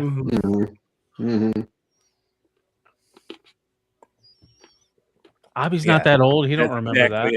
Ayo. Sorry, Ayo, Frankie, dude. I don't watch movies from the 30s. Was that Cagney that was the first Scarface, or who was that? There's Lacey. Lacey, okay. All right, Lou. Do you have another one? Yeah, I'm struggling here actually, because we're picking them off one by one. So I'm just like each album. Yeah, my list is down to pretty much nothing. So I'll use this one, The Wizard of Oz. Hey, that's a good pull. Mm-hmm. That's a good pull. It's the I believe it's, if it's not the first, it's one of the first ever color films, feature films. Started out in black and white. Yeah, well, starts out in black and white and goes, Not the first color, but definitely, I think the first Technicolor. Right. Technicolor. Yeah. Yep. Exactly. Also, because it's on my list, the first feature-length movie to be broadcast in its entirety on network TV. Yes. Okay. Mm-hmm. Was it 1956? It was in entirety, I believe. One neat thing I recently discovered about that movie, the shot where she's coming out of the house and entering Oz, it looks black and white, but in reality, it's something with the exposures playing with the light to make it look black and white. And when she actually exits, it looks like, it's changing into color, but it's literally just picking up all the actual. Did they still show that on regular TV anymore? Wasn't that like a yearly thing? It would be broadcast on TNT a lot. Used to air it all the time. I mean, I'm pretty sure it makes its way into like the classic movie rotation. Like it's playing on some network somewhere. I'm sure, yeah. Especially now with Wicked. Oh yeah. Yeah. So Goose. I was going to answer Goose's. Go ahead, Lou. Finish your thought. Oh, I was just say my thoughts not important. I haven't had cable in years, so that's it. So I wouldn't know what the CBS is regular television, but yeah. Yeah, well, yeah. So the topic is movies that started amazing franchises, made advancements in film, created new ways of storytelling, stuff like that, like innovative movies, like movie firsts, basically. Yeah. Innovative movies. Mm-hmm. We're kind of a little loose on it, but because we've taken everybody's taken everybody's selections at some point or another. I've still got like 4 or 5 more. I was gonna say I have one more for sure. Oh, I have at least 2. Well, it's my turn. Yep. All right, Goose, steal one away. Stu's gonna steal which one? I'll probably steal one right here. It's let's go animated films. Snow Mother freaking White. On the list. Good man. I mean, it's again, I mean, that's the, I think Dumb, because it came, it was 1937. 1937. It's on my list. I mean, so again, Disney, I mean, that's the film that really, the animation stuff. I mean, those old school Disney films, I mean, they're classics that go through and through. And, I mean, Jesus Christ, that's pre-World War II, right at the beginning of World War II, right? Or something like that. Crazy to think, right? Yep. And all that stuff that goes through. But it's this classic story. And but just that The visuals of it was amazing, and yes, who's the girl that they everyone kind of hated? Rachel Ziegler, was that the one? Oh The Yeah. live action one where she had to like open her stupid mouth. Like Hollywood Yeah. actors and actresses, shut up, just make your film and act, and then we'll Yep. support the Do hell what out the of director you. tells you to. But just For stop. real, it's not that hard. Yeah. Again, yeah, and again, Peter Dinklage. Just because you're making bank, guess what? Other little people want to make some money too, so they're cool with making films. But yeah, just the animation of it, I mean, great one. I mean, not like the favorite story of mine, but it's. I mean, it definitely started a kinda movie, a movie genre that influenced all of our childhoods. Yeah. I mean, maybe not Right. Smudge, but No, I used to watch that quite a bit at my grandma's house when I was a wee lad. that was grandma approved. Okay, cool. Grandma Hot approved, take yep. from Frankie: the remake was so good, underrated. And again, Frankie, that's one of those things. It might be underrated because then most people got all caught up in the hatred of that girl, that actress. That's true. Yeah. And so then majority of your audience is going to go, well, screw that. I ain't going to watch that crap. Deserved hatreds too. If you got a movie, that is not the best way to promote a movie coming out. Absolutely, yeah. I didn't. I mean, I think the movie itself, Snow White, was amazing beginning of animation stuff, but I'm not a fan of the movie, so I wasn't even going to go see the live action. What? So Was it? Was it the wrestler that was talking about that? The Mickey Rourke? No. Hey, that's a good movie with Marissa Tomei. That's a fantastic movie. Yeah. Yeah. No, it's sad, but yeah. that thing. What was You're what's the talking- little person wrestler? Like he hates Peter Dinklage. Hornswoggle. Oh, Hornswoggle, yeah. And there's yeah. the comedian Brad Williams. yeah. They Yeah, did Brad shit all Williams. over this movie Yeah. because it took jobs away from dwarves. Yeah. Yep. Because they made them CGI because Hey, let's use the Dinklage real was running his term, mouth. the Zacanans. Oh, Heyo. Oh Lord. All right, so my next one, this one was originally on my list, and I couldn't exactly remember why, so I had to kind of Google it a little bit. So this is, I don't think this is the first remake of a movie, but it's probably definitely one of the most memorable remakes because it's known for a lot of its makeup effects. It's probably, I don't think it's the first like dark comedy horror movie. It brought a horror character back into the limelight, and I think it might be one of the better remakes too. But A Werewolf in London. Okay. So it was originally like a movie from the 30s, and then the one that we all know is from what was it, 81, 82. So Landis. Yeah. And it's like one of those movies I remember always being on regular TV, but they cut so much stuff out of it so it could be on like your Fox affiliates or whatever. But yeah. So that's mine. Okay. American Werewolf in London, or as Action Joe Fig says, American Werewolf in London. I go both ways with it. And it's a good Warren Zevon song. Yeah, and then like the whole like where his buddy, is like haunting him as he's walking through the entire movie. And then they made the shitty Werewolf in Paris, was it? I think in like 2000. Yeah. Yeah. Sometimes you just gotta let properties lie. Right. How are you everything needs supposed to to remake. milk them though if they die? One jerk at a time. That's how you milk them. All right, Creative. What do you got next? All right, next one is definitely redefined what it means to make a I'm not going to say 100%, but a historically accurate piece. So much so that they invented new technology just for this movie. And that's a little movie called Titanic. They invented an entire new camera system that allowed James Cameron to go down and film the Titanic wreck in high definition for the first time. To like get accurate like layouts of things. Okay. So they could recreate the Titanic.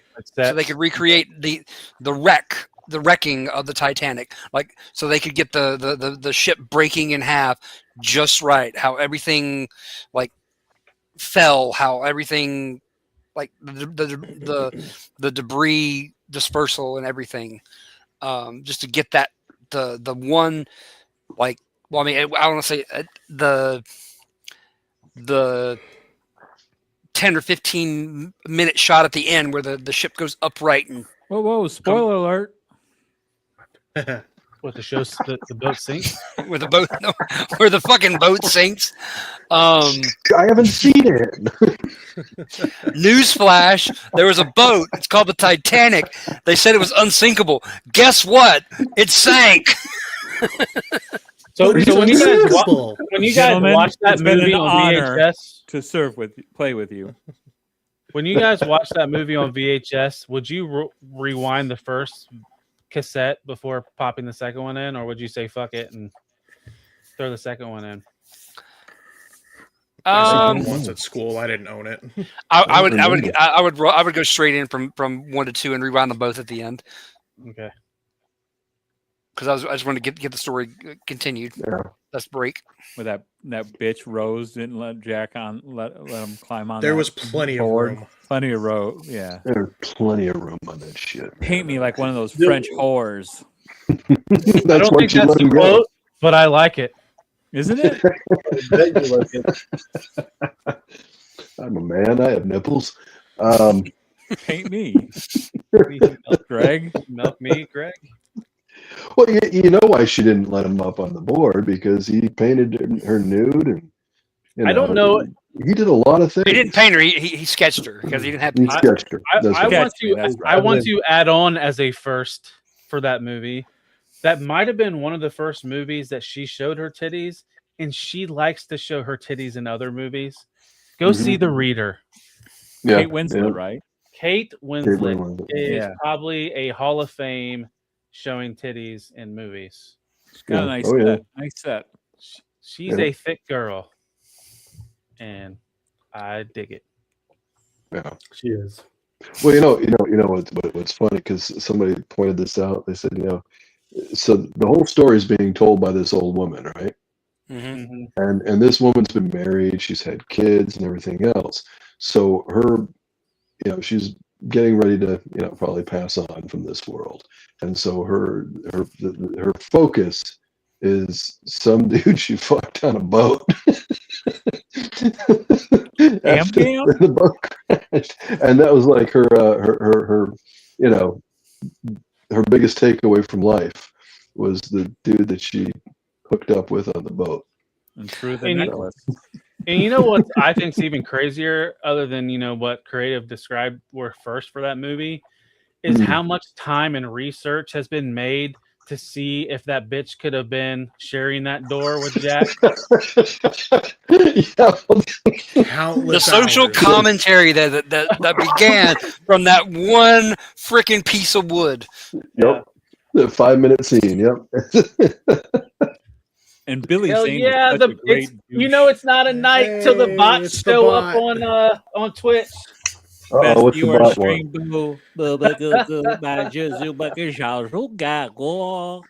Remove the space. Don't forget to remove the space. Yeah. Mm-hmm. String boot up. Yeah. Mm-hmm. Sure. Word to everyone going that's here. Don't go to that website.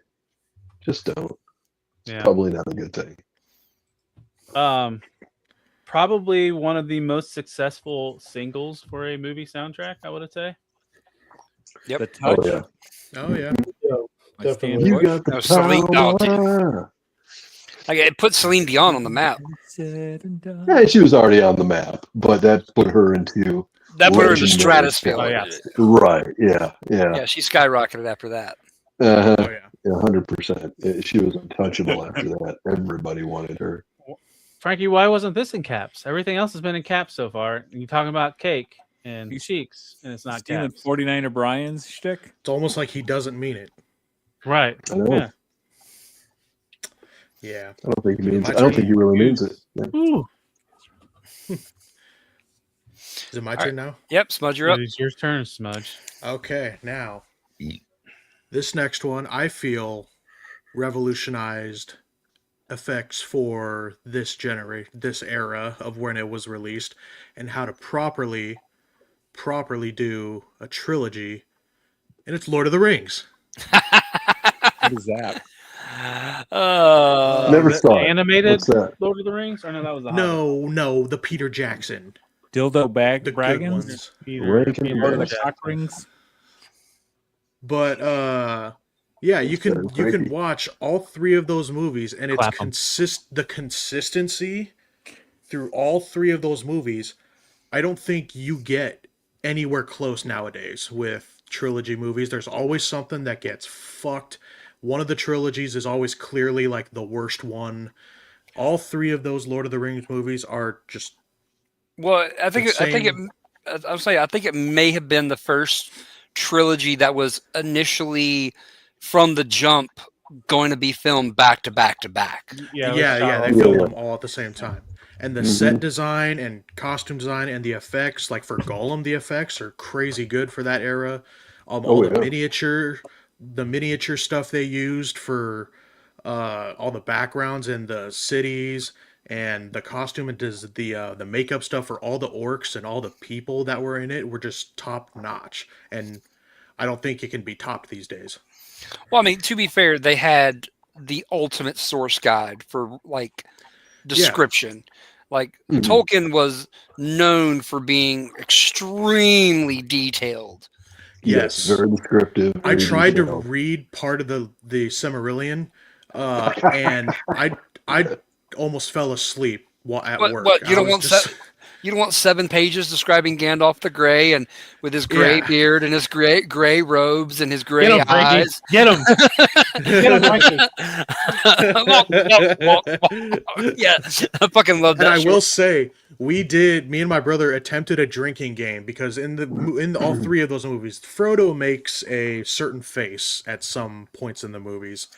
And every time, shit face. Yeah, I know what you're talking about. That's not how we described it, but yes, we were going to take shots every time he had that look on his face, and we quickly changed it to beers because we realized we were probably going to just get alcohol poisoning so quick. It's that face like when you get stabbed, right? And it goes into slow motion. It looks like he just jizzed in his pants. It is what it is. It's okay. Mm-hmm. It's that shot that should not have been a close up. Mm-hmm. Exactly. Smudge, did Gimli inspire your beard? Is that why this movie? No, that is not why I have this beard. Okay, but he has a great beard nonetheless. Frodo climax face. Yeah, the climax face. Yep. Exactly. Have you ever seen when they take that? Just O face is oh. Yeah. Have you ever seen the memes where they've taken that part when he's in bed and Gandalf walks in? Yes. The eyes. So many memes from that entire series. Yes. One does not simply walk into Mordor. Mm-hmm.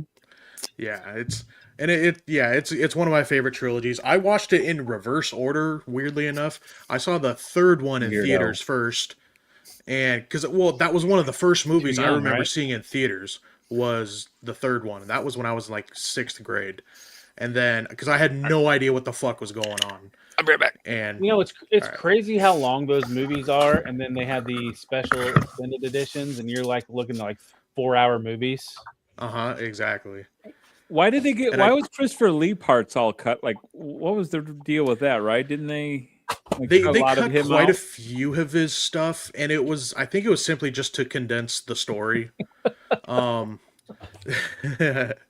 Goddamn, like Goose. this. I think one of the best scenes they cut from him was in the beginning of the third one, I think.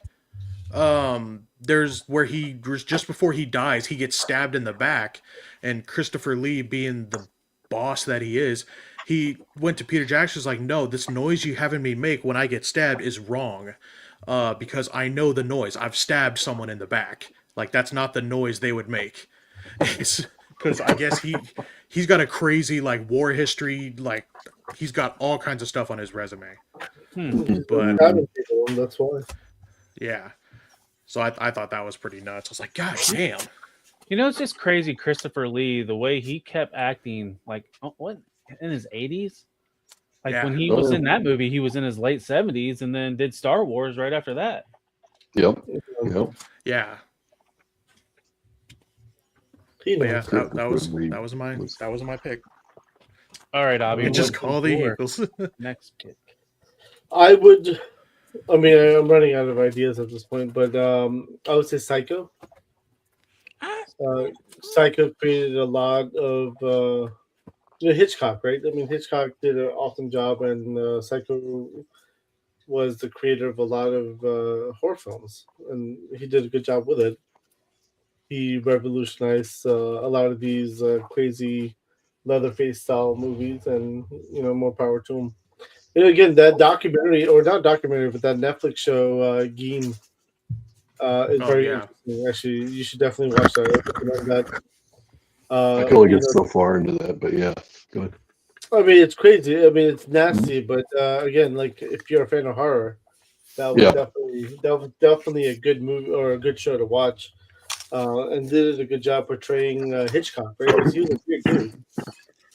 Oh yeah, Hitchcock was a very weird dude, and yeah, he was a weird guy, and they did a phenomenal job showing him. And I mean, again, Hitchcock made some great movies back in the day. So I feel like he is the father of horror in a way.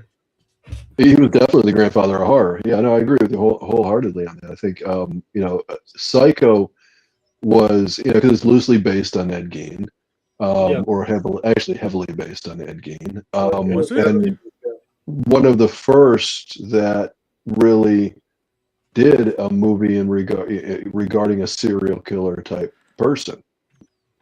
Who was that actor that played Norman Bates? Anthony Perkins. Anthony Perkins. Yeah. Thank you. Not the steak place. Is that even around anymore, Perkins? The pancake place? I don't know. Tiger Woods kind of ruined it for the people. Did he? What happened? He banged the waitress, Perkins waitress. He cheated on his. She was a Perkins waitress. That one of them. Did he ruin it, or the more power to him? Like which one? He ruined it for everybody. He ruined it for everyone. Because I can't go and bang a Perkins waitress. Yeah, thanks a lot, Tiger Woods. They're not around anymore. I guess you just have to move on to Waffle House, Lou. Exactly. They're a little more spry because they got to run around. We're diner, bro. Come on. Yeah, you got hit one of those Greek diners. Exactly. Money launder. Launder some money through a Greek diner. But no, I think Psycho was definitely a good movie to add to this list, just because again, it's the grandfather of horror movies. So, I'm with you. We'll accept it.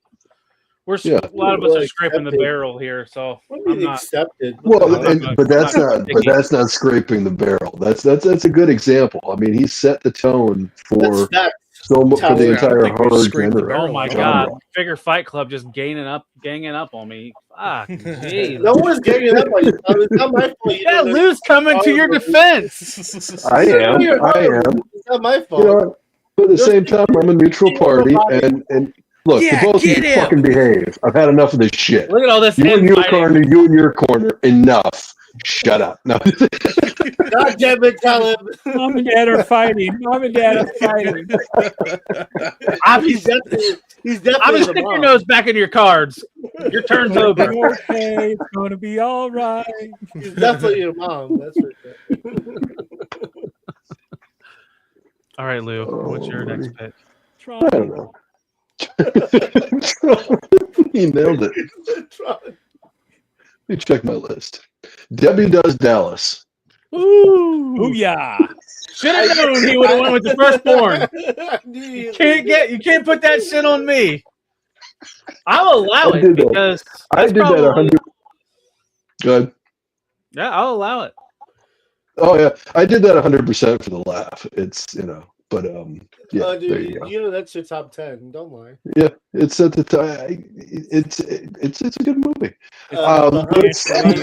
Correction of the It's made Hub more movie, money that's your for top 10. whatever budget for what it was made for. It's made crazy amount of money. Yeah. Yeah,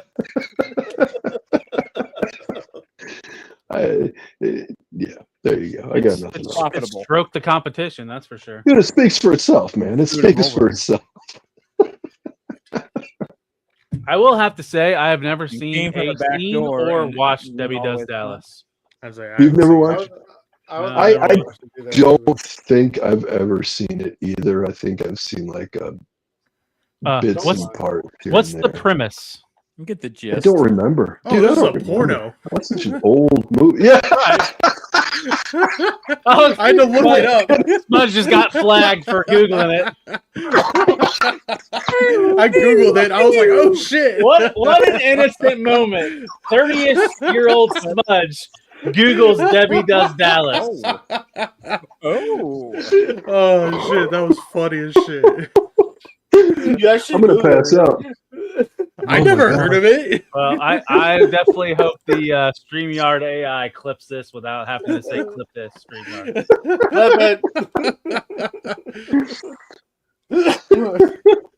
That's So hilarious. Oh, so Jesus. Smudge, since you have it pulled up, would you like to read the synopsis for us? Oh sure. Hold on. This is Wikipedia. In a world. She's a high school cheerleader. Or not high school, Dallas Cowboys I cheerleader. thought you said you never watched it. How the hell do you know? I know he's spouting out facts. I was gonna pull it up on Wikipedia. That's where I pulled it up. It's on Yeah, I was talking Wikipedia. about That's how Lou. I know. Don't lie, Lou. Yeah, I'm not lying, man. I mean, I'm not saying I've never seen any of it, but I don't really remember. Here we go. Matt's got it. Debbie's a lady. Dallas is a populated city. Matt. There you go. Oh, Exactly. Matt Yeah, with his so. teeth. That was spot on, dude. Perfect. No, I think that was Smudge, you took the cake with that. Oh shit, it's a porn. That was the best ever, dude. That was the best. It was hilarious because I was looking at the actors list and I'm like, I don't recognize any of these names. And just a little bit down, there's Wikipedia. I was like, oh. I think he made a document or a film that talked about the making of that one, didn't that? Wasn't that a few years ago? Yes, there was. Yeah. And I mean, they, no pun intended, but they screwed that chick up big time. The Debbie. Yeah. I believe she disappeared off the face of the planet, or at least from public eye. She's no longer with us. She's off this mortal coil. Okay. Mortal plane. Stu, can you write this ship that Lou Well directly into an iceberg? Yeah. Now I did have to go into the some lists for this one, and I will go with Jazz Singer. It is the first talkie. It's the first dialogue synchronized audio. So that was the birth of the talkies. So before it was all the the old films that we've seen, caricatures, but also where they would have the dialogue written up there and scenes like that. So this was the first film that had dialogue, and it's changed the game. It's a game changer for sure. So the Jazz Singer, 1920 something like that. So it was the 20s version of the radio star, or the video star killing the radio star. Yes. Yep. To that effect. Yeah, 1927. Yep. Synchronized dialogue, ushering in the sound era. So there you go. Never seen it. Yeah, same. Me neither. But it is definitely a And game Lou's never changer. seen Debbie Does Dallas. So weird, 2 in a row. Yeah, it's crazy. Now this next I've movie never I've seen it all the way. seen. Why would you watch that all the way through? I mean, come on, let's think it through. I mean, I guess we pick our favorite scenes. So For the creative story. I think you've been He watched muted. He's watched it in parts. Sorry, I muted. My bad. Does she ever reach Dallas? Does she conquer Dallas? You could imagine what happens next. He fixes the cable. Welcome HGC. I've arrived for Jazz Singer Talk, which I have seen. Wow, Nice. cultured. Oh wow, yeah, HBC is a cultured man, that's for sure. So this one was brought up in the chat, so I'm just gonna. It was on my list. So this movie, it's not the first movie that blended animation and live action. We've seen that multiple times. The Amazing But, Mr. where it broke ground was multiple different IPs that probably fought for the same space in children programming. It's Who Framed Roger Rabbit. First time we ever seen on screen together Bugs Bunny and Mickey Mouse do scenes together. And probably the only time you're going to right. see the two of them together. Right. Yeah. Yeah. Wait, Mickey Mouse is in that movie? Yeah, Yeah. Mickey Yep. Mouse, Yep. Donald Duck. We watched that. I don't remember that. All the Disney and Tom and Warner not Brothers. Tom and Jerry, right? yeah, Tom and Jerry wasn't in it. Tom and Jerry. No, yeah, the mouse wasn't he in that? I don't think Tom and Jerry was. But no, all of the know Warner Betty Brothers, Boop was. all the Warner Brothers and the Disney characters, or at least the main ones, and it was a huge deal because they had this huge thing where like Mickey Mouse and Bugs Bunny could not have more screen time than the other one. That's interesting because I definitely didn't know Mickey Mouse and Donald Duck were in it. That's really dope. Yeah, there's a scene where honestly, though, like realistically, like I would love to get Roger Rabbit, like a nice figure of Roger Rabbit, like 1/12 scale. That would be amazing. The Roger Rabbit IP I think they're going to be making new properties with that. There was supposed to. I heard there was supposed to be a Jessica Rabbit movie. Jessica Rabbit. Yeah. Jessica does Topeka. Toontown.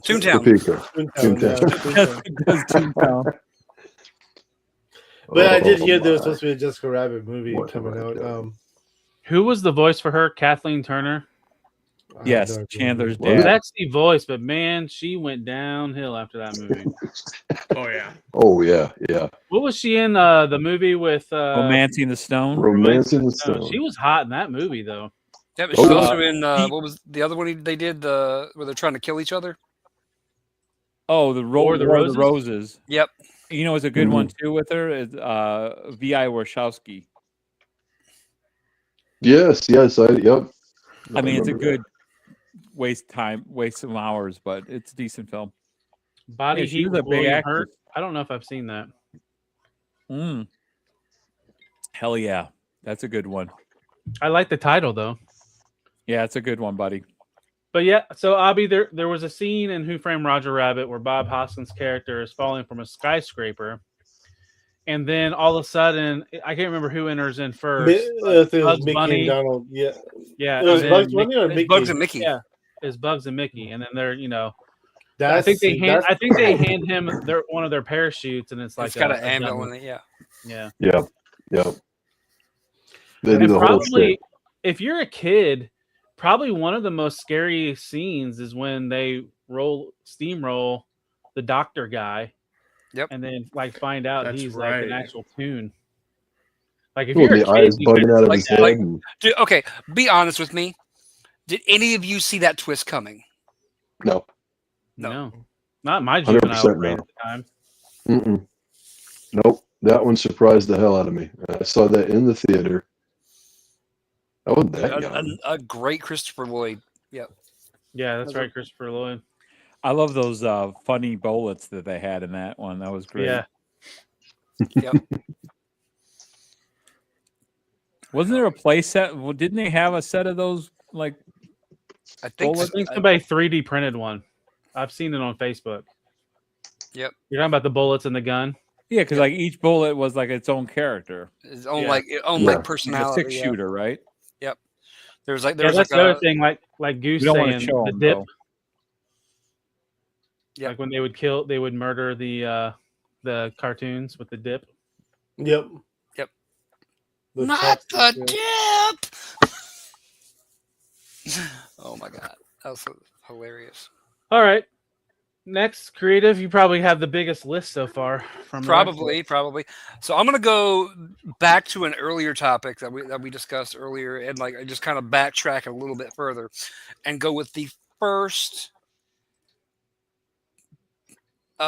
major motion picture adaptation of a comic book, and that's going to be the Richard Donner Superman. Do you believe a man can fly? I mean, I believe Christopher Reeve can fly. I thought you were going to talk about Blank Man. Yep. Blank Man. Blank Man. Superhero movie. Or Handyman from. That's the first thing that came to my head. Is that the Wayans one? Yep. Yeah, Blank Man. David Allen Greer too. Yep. Yep.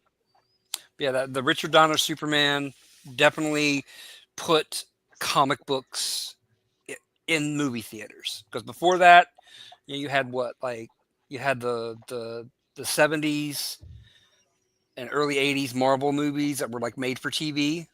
Yeah. Like the Incredible Hulk. And I think technically George Reeves was a TV show, not a movie. That's right. Yep.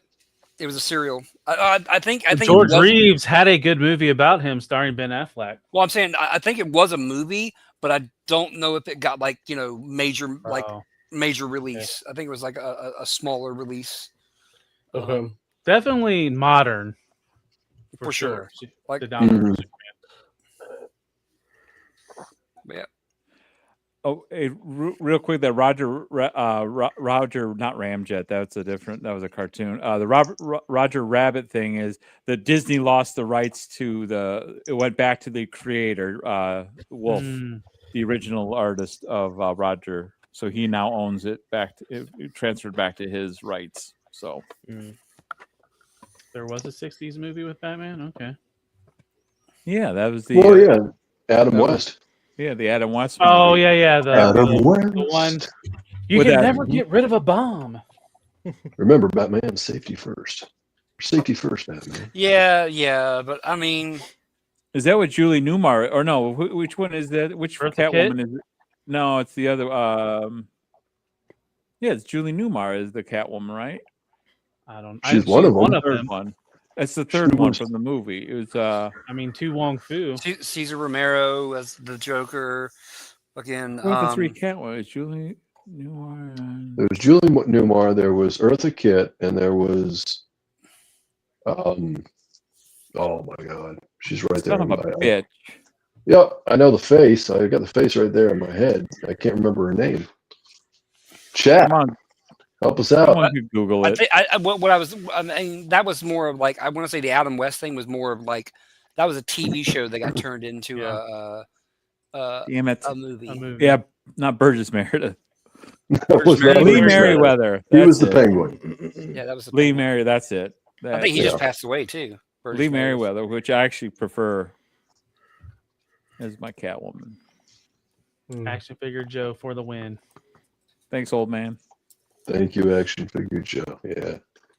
Well, so I know chat's breaking up all these older like serials and some of them movies, but I would say to like what Creative's trying to say as a modern comic interpretation, like modern for that time. Like even Abhi's, brought up Iron Man. Like we have different generations where, maybe for somebody that's a few years older, like Lou, like his first introduction to comic book movies was the Donner Superman.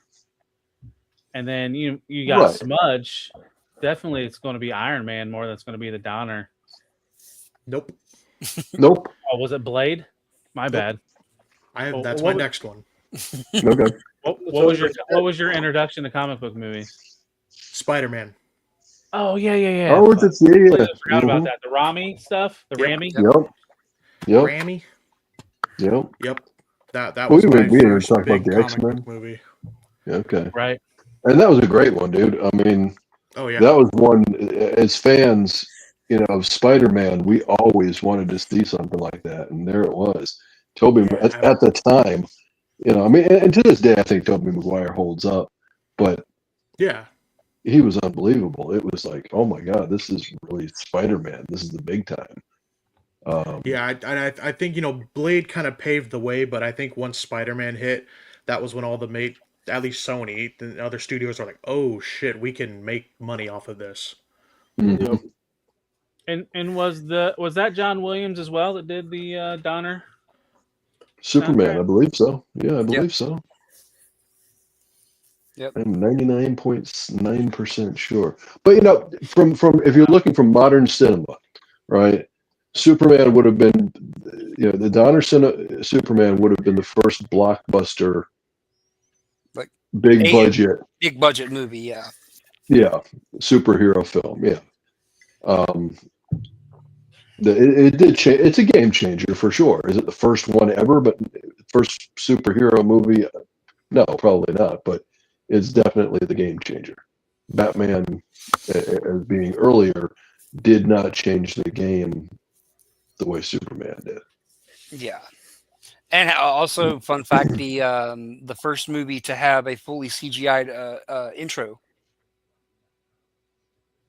like Superman, like Superman, the where the titles are flying in and all that stuff. Yep. Oh yeah, yeah. Oh, okay.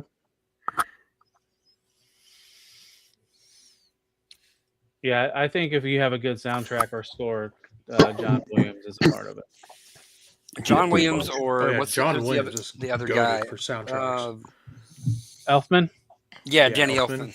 Yeah, those two. All I can think of is Family Guy doing this Star Wars parodies. Yep. Now we got to do the rest with Danny Elfman. Yes. They killed John Williams too. Uncle Owen, in a brew. All Now right, we got to do the rest of this with Danny. Smudge, do you have another on your list? Yeah. I wouldn't say. I mean, this is up there with great movies. E.T. But it's the first one. To my knowledge, maybe I'm wrong. I'm pretty sure it's the first one that started the craze of product placement with Reese's Pieces. Mm. Yep. I And never even Pepsi. thought about that. Mm-hmm. And E.T. So we can acknowledged blame- Roman Reigns. we can blame E.T. for all the horrible product placement stuff these days. I mean, And that amazing toy, the ET finger. Yeah. You mean dildo? Finger. Didn't Star Trek the movie I sell have no idea Burger what King you're for the talking about. first one? Wasn't that like the kind of one of the big ones too? But there's no Burger King in Star Trek. That's motion true. Yeah, picture. yeah. So but maybe It's the fact that the Reese's was actually there and spoken of as a product. Yeah, there's a lot of that. I mean, E.T. referenced a lot of real world. I mean, hell, they were playing with Star Wars figures. yep. Yeah.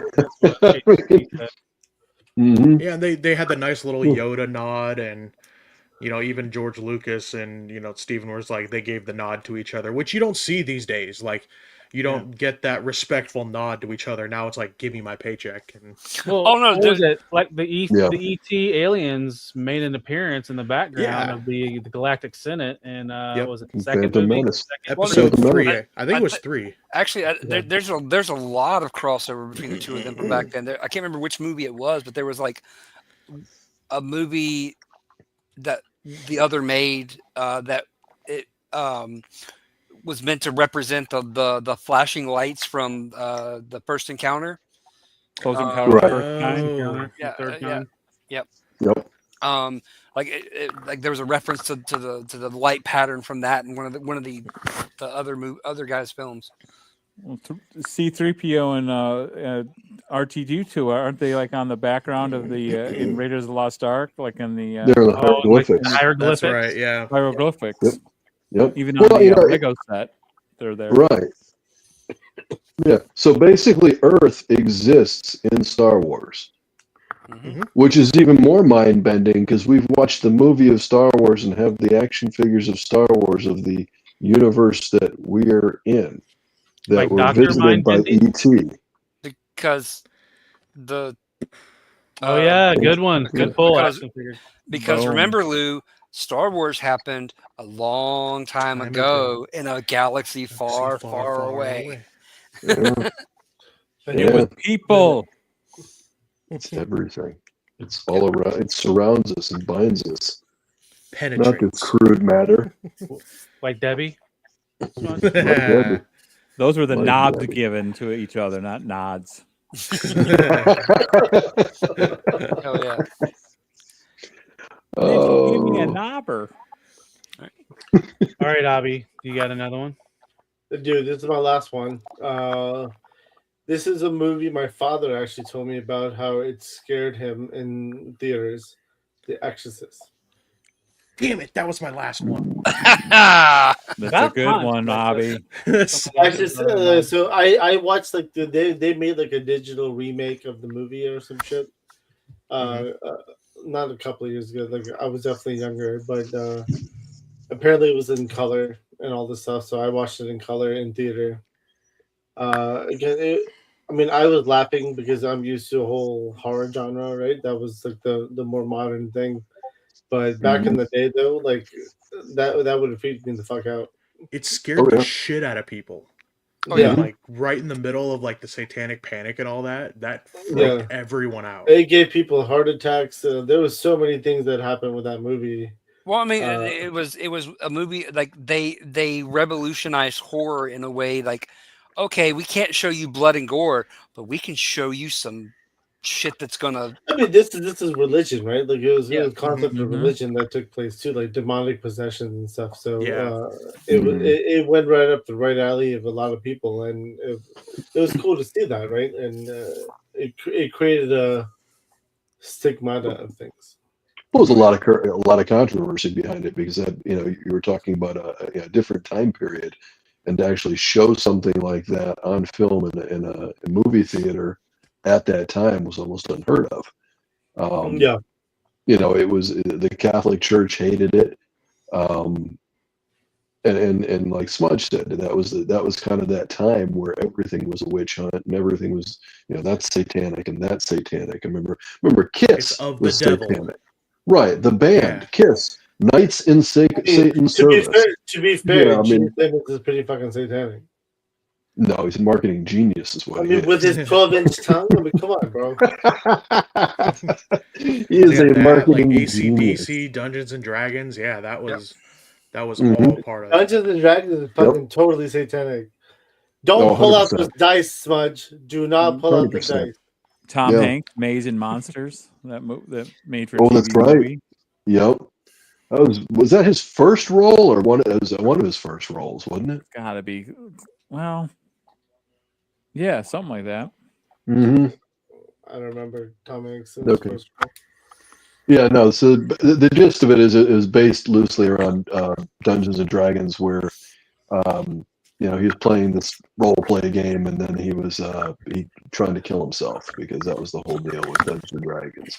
Dungeons and Dragons makes kids kill themselves, so you can't let your kids play Dungeons and Dragons. Oh yeah, that Pokemon, Harry Potter, like it was One insane. Piece.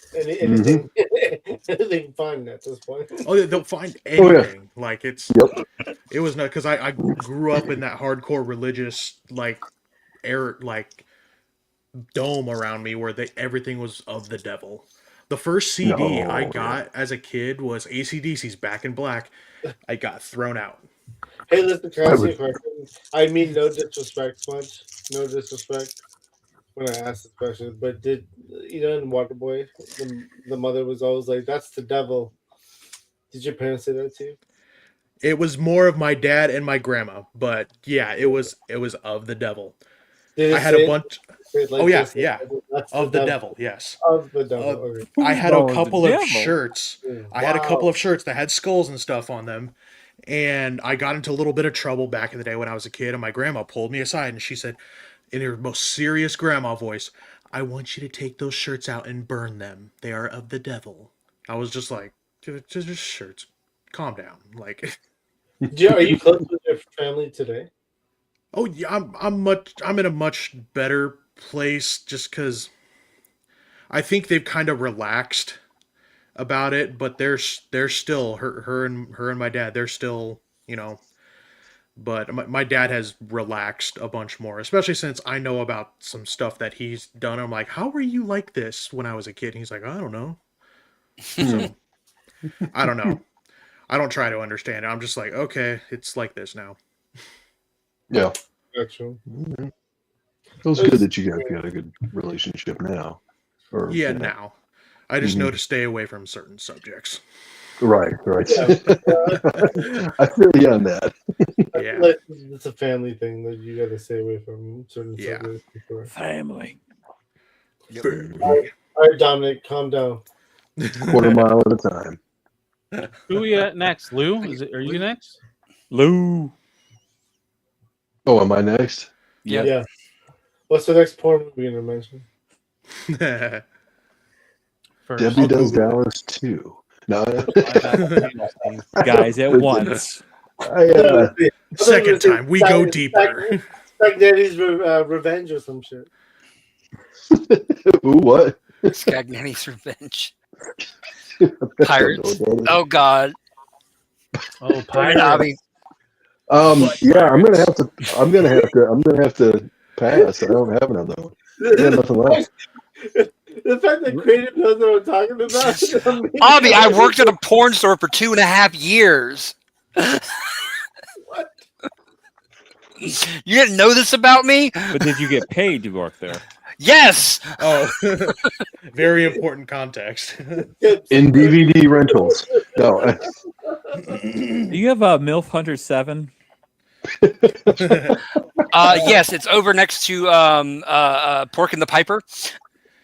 Pork and the Not even Piper. alphabetical order. Wow. I will say, a lot of those names sound hilarious. Like they would make like good comedies or something. I'm. Trust me, you do not want to go down this road. I didn't ask to go down it. I know some of Tony Danza. Yeah. Smudge, you ever see the one called Stroker Ace? I've seen the actual movie Stroker Ace, not the porno. I was trying to play with you. That's a fun movie. I like that one. Great Parker Stevens movie. The actual movie or the porno? No. There's. I don't know if there's a porno. There should be though. Don't lie. I'm sure there is one. There's got to be one. There's got to be one with a name like that. It's called Stroke Her Ace. Ace. There you go. No, it's not Ace. It says something else that starts with an A. That's all I'm saying. Yeah. Ace. All right, let's get back to topic though. Lou, go ahead. He said he passed. I'm out. Yeah, I'm out. I'm out of.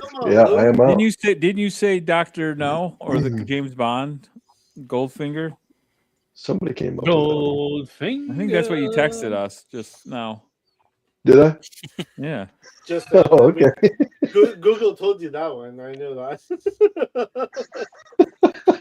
Because I made James Bond films a big hit and all that stuff. Did anyone say Breakfast Club? Did anyone what?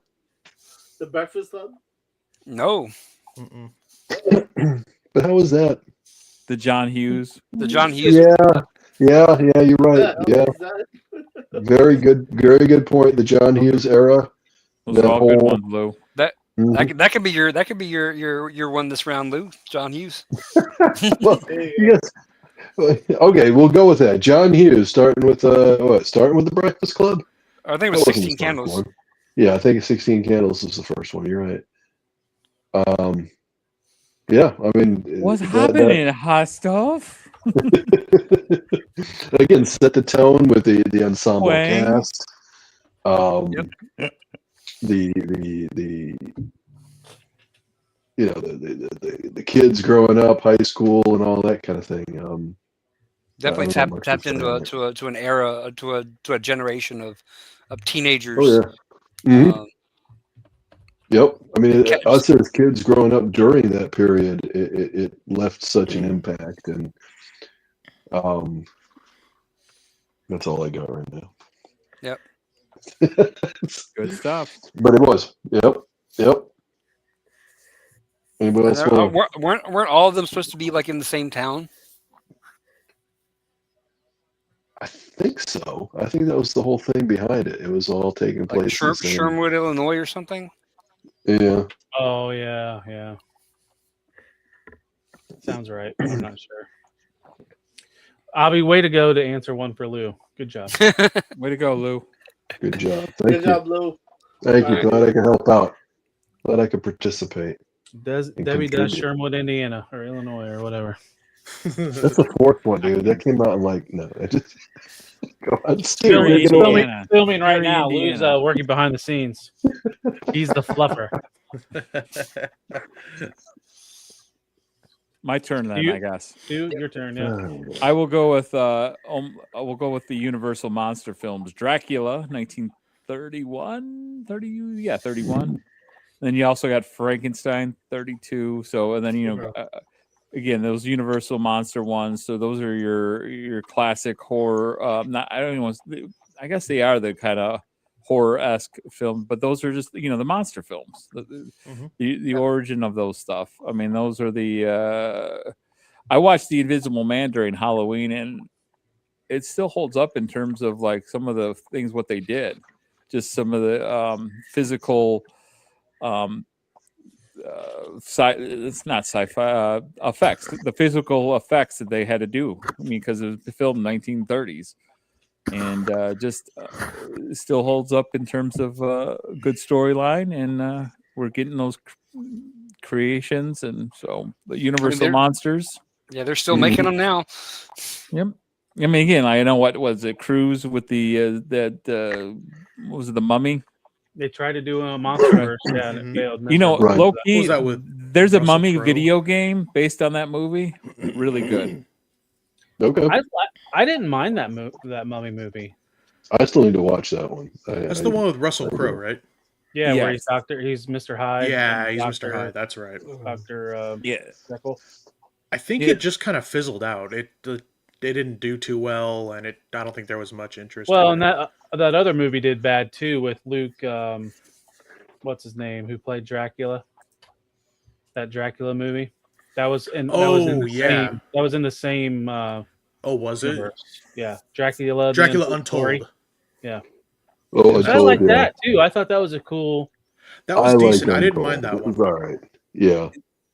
Is that the one with Dominic Purcell or not Dominic? No, the guy from Luke Gross. Is that no? No. It's Luke something. Luke He's the guy that played. Yeah. He played Baston in the live action or whatever. Yeah. Gaston, the live action Beauty and the Beast movie. Luke Skywalker. Yeah. Luke Perry. Luke Wilson. No. He's doing Luke Evans. T-Mobile commercials or There we something. go. AT&T. Thank you, Smudge. Yeah, Luke Evans. With the Google machine. Is he related to Bob? They make a good sandwich. What about Bob? Bob Evans. What about Bob? What about Bob? I'm sailing. He's still there. That's it. So I have one more, and I kind of Googled it. I kind of came to mind Kurt Signetti when I was talking about video game movies. So I Googled this information. So it was one of the first movies to use live action motion capturing, which is done a lot in video games when this was happening. But this was Final Fantasy: The Spirits Within. You stole one from me. Okay, all right. Okay. I remember going to the theater because I played. I think I was playing Final Fantasy 11 at the time, and just wanted to go see this. And I forget some of the actors that were in this movie, but they kind of used their likenesses. Was Ming-Na Wen, I think, was one of the main actresses in it. Yeah. Really? And, okay. Yeah. It looks shitty now, but back then was right cutting edge. I mean, it was 2001, so I mean. Mm-hmm. I mean, it was pretty much made by Square Enix, and they've been using mocap for, that's how they did cutscenes for their games. Yep. Mm-hmm. Yeah, Square Enix had at that time were some of the best cutscenes in games, and they did, yeah. Okay. So that's my pick, and Some of us are tapped out, but some of us still have some I got one movies. left. Creative, do you want I to got rails? one Or wait, left. how many do you have left? Creative. I mean, I've got like 2 or 3, and then I've got some honorable mentions. Stu, how many you got left? Oh, I can go about 2 or 3.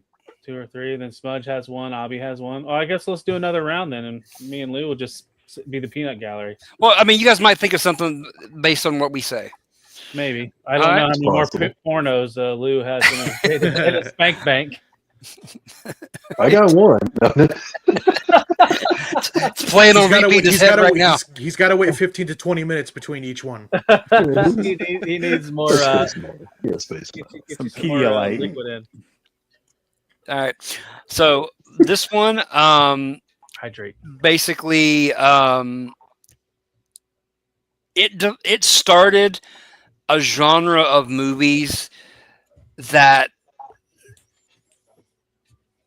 is still like producing probably 5 or 6 movies a year, if not more, in this genre of films, and that is the 1968 Night of the Living Dead, the first zombie film. They're coming to get you, Barbara. Yeah, I can see that. Okay. Like that whole like genre of like, you know, what would you do in X scenario? It's zombies. What the fuck, man? How do you plan for zombies? It's true. But I don't know. And it's the humans that are sometimes the most dangerous. The other humans that you're with. I mean, Exactly. The father in that film. Yep. Real jagoff. I mean, it definitely like has a strong element of social commentary. Like what? Yep, the racism part. Yep. What type of like what elements of society survive ultimate breakdown of human culture? Zombies. Okay. Right. I see that. I mean, again, I'm a big zombie fan, and zombie movies are awesome. So I get it. Yep. Absolutely. That one started it all. So, what zombies do you guys like better? Slow, methodical zombies or fast zombies? Slow. Well, I would prefer the slow ones, quite honestly, because I mean, the fast ones scare the shit out of me. Right? I like the mix of both. If they're running at you, like fuck. Yep. I like the mutating ones, like Resident Evil. I don't like those ones, but I like the ones that look like humans in general. But if they start running, though, fuck. What do you do in that situation? You knock down the person next to you and be like, "Fucking run!" I love the book World War Z, but the movie did not capture that book. At all. No. I enjoyed World War Z though. I thought it was a good movie. If it was a different name, maybe it would have been great. It was the fact that it was coming off of the way that book, and even if you listen to that book on tape or whatever, it's really cool how they did different actors and voices and stuff. They could have done it more like that, like a docudrama or a documentary style. Yep. That would have been cool. Yeah, because that's kind of how the book was. It was almost like an anthology. Yeah. Well, like I said, there's an audio book of it, like Mark Hamill's a voice in some. Oh, really? Nice. Yeah, it's pretty cool. It was a great walking into listening book. So I would say if you like zombie stuff, get either the book on tape or read the World War Z. It's a quick read. It's not that long of a book. I'll have to check. And it's cool how it ends, and like the whole there's a thing where like winter hits and how it affects Winter's coming. It's kind of cool. Winter's coming. All right, so let's get another one. My turn. This one we've kind of touched on superhero stuff, but the Avengers movie, I would say, kind of did the hallmark of the doing the cinematic universe style type of thing. Love it or No, hate it. bro. Iron Man. No. The Iron Man. About teams. It's a team. The team coming together from all other separate movies. That was kind of the big. The Voltron moment. Yeah. That was the big. Yeah. Yeah, That was the original team up. in a big, huge blockbuster type of way with all these popular actors and stories and whatnot coming together and going on Egos to make as well. the official MCU. Egos. Yeah, egos. Egos, money. Scarlett Johansson is still the best. And yeah, we get Scarlett Johansson in black leather, which, yes. Iron Man 2. Iron Man 2 when she's changing in the back of that car. My God. Mamma mia. Keep it in your pants too, and Lou. You should. Gotta do the shoulder. You pull your pants back up, Abhi. I know what you're doing over there. We know why your camera's that high. Sweatpant Abhi. He's like, show me your hands. Keep in your pants. Keep it in your pants, guys. Come on now. All a ploy, so Abhi can't get nobody's paying attention to him. No guns showing. Nope. I will have to say, the snakes. Avengers movie is one of the movies I did watch back to back. I went back the next day to watch it again. Yeah, absolutely. It was an event. That was it was serious. I watched that movie 5 times in theaters. Yeah, absolutely. Did it eventually topple Avatar as the highest grossing? Yeah, I believe so. I don't think so. No. It came close, right? Unless they re-released it or something and they added Or was to it that. Endgame that beat it? I think thought it was one of the Endgame. Marvel movies did. Okay, so it was Endgame. Yeah. All right, Abhi. That's a good choice. I like that. All right, so my final movie. Now this is a genre, and this is the earliest movie I can think of from the genre. To be honest with you, of spoof, like a spoof film, making fun of the original film, Spaceballs. It's definitely not the first. I can guarantee it's not the first, but that's the freaking earliest I remember. So great movie, awesome. I love Spaceballs. It was awesome and making fun of Star Wars. And there's been so many spoof films after that, right? Like you get Austin Powers Scary Movie. Most of the National Lampoon's Down Another teen movie. There's just so many. The Wayans stuff. Yeah, the Wayans stuff. Lady, but are you one of the freaks? Come back, you fat bearded bitch! Exactly. The hell? So there's just so many of them. But, guys? We ain't found shit. yeah. Definitely quotable. But from what I remember, Spaceballs from my childhood is the earliest.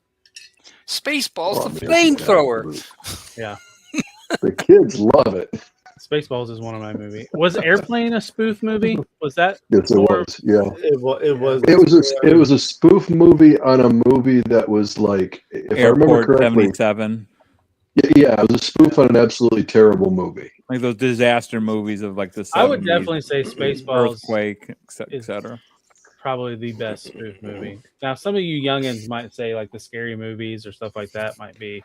I was going to say the scary movies. Well, and those are influenced by that, though. That's the Right. stuff. I mean, the Zucker brothers, like really, the Wayans brothers were definitely inspired by that. Yeah. Mel Brooks. I mean, I'm going to give you Sucker was so much. That was great. That was a spoof on the blaxploitation films. I mean, I was going to say that was the Keenan Ivory first Wayans Wayans one. Mhm. And then damn, the goldfish in the shoes.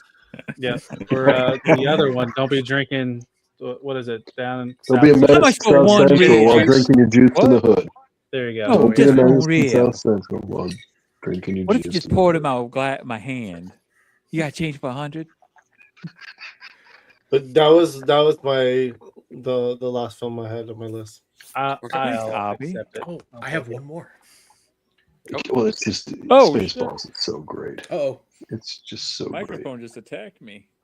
Did you get a new mic and boom, Stu? I've had this for years. I just pulled it out of the closet.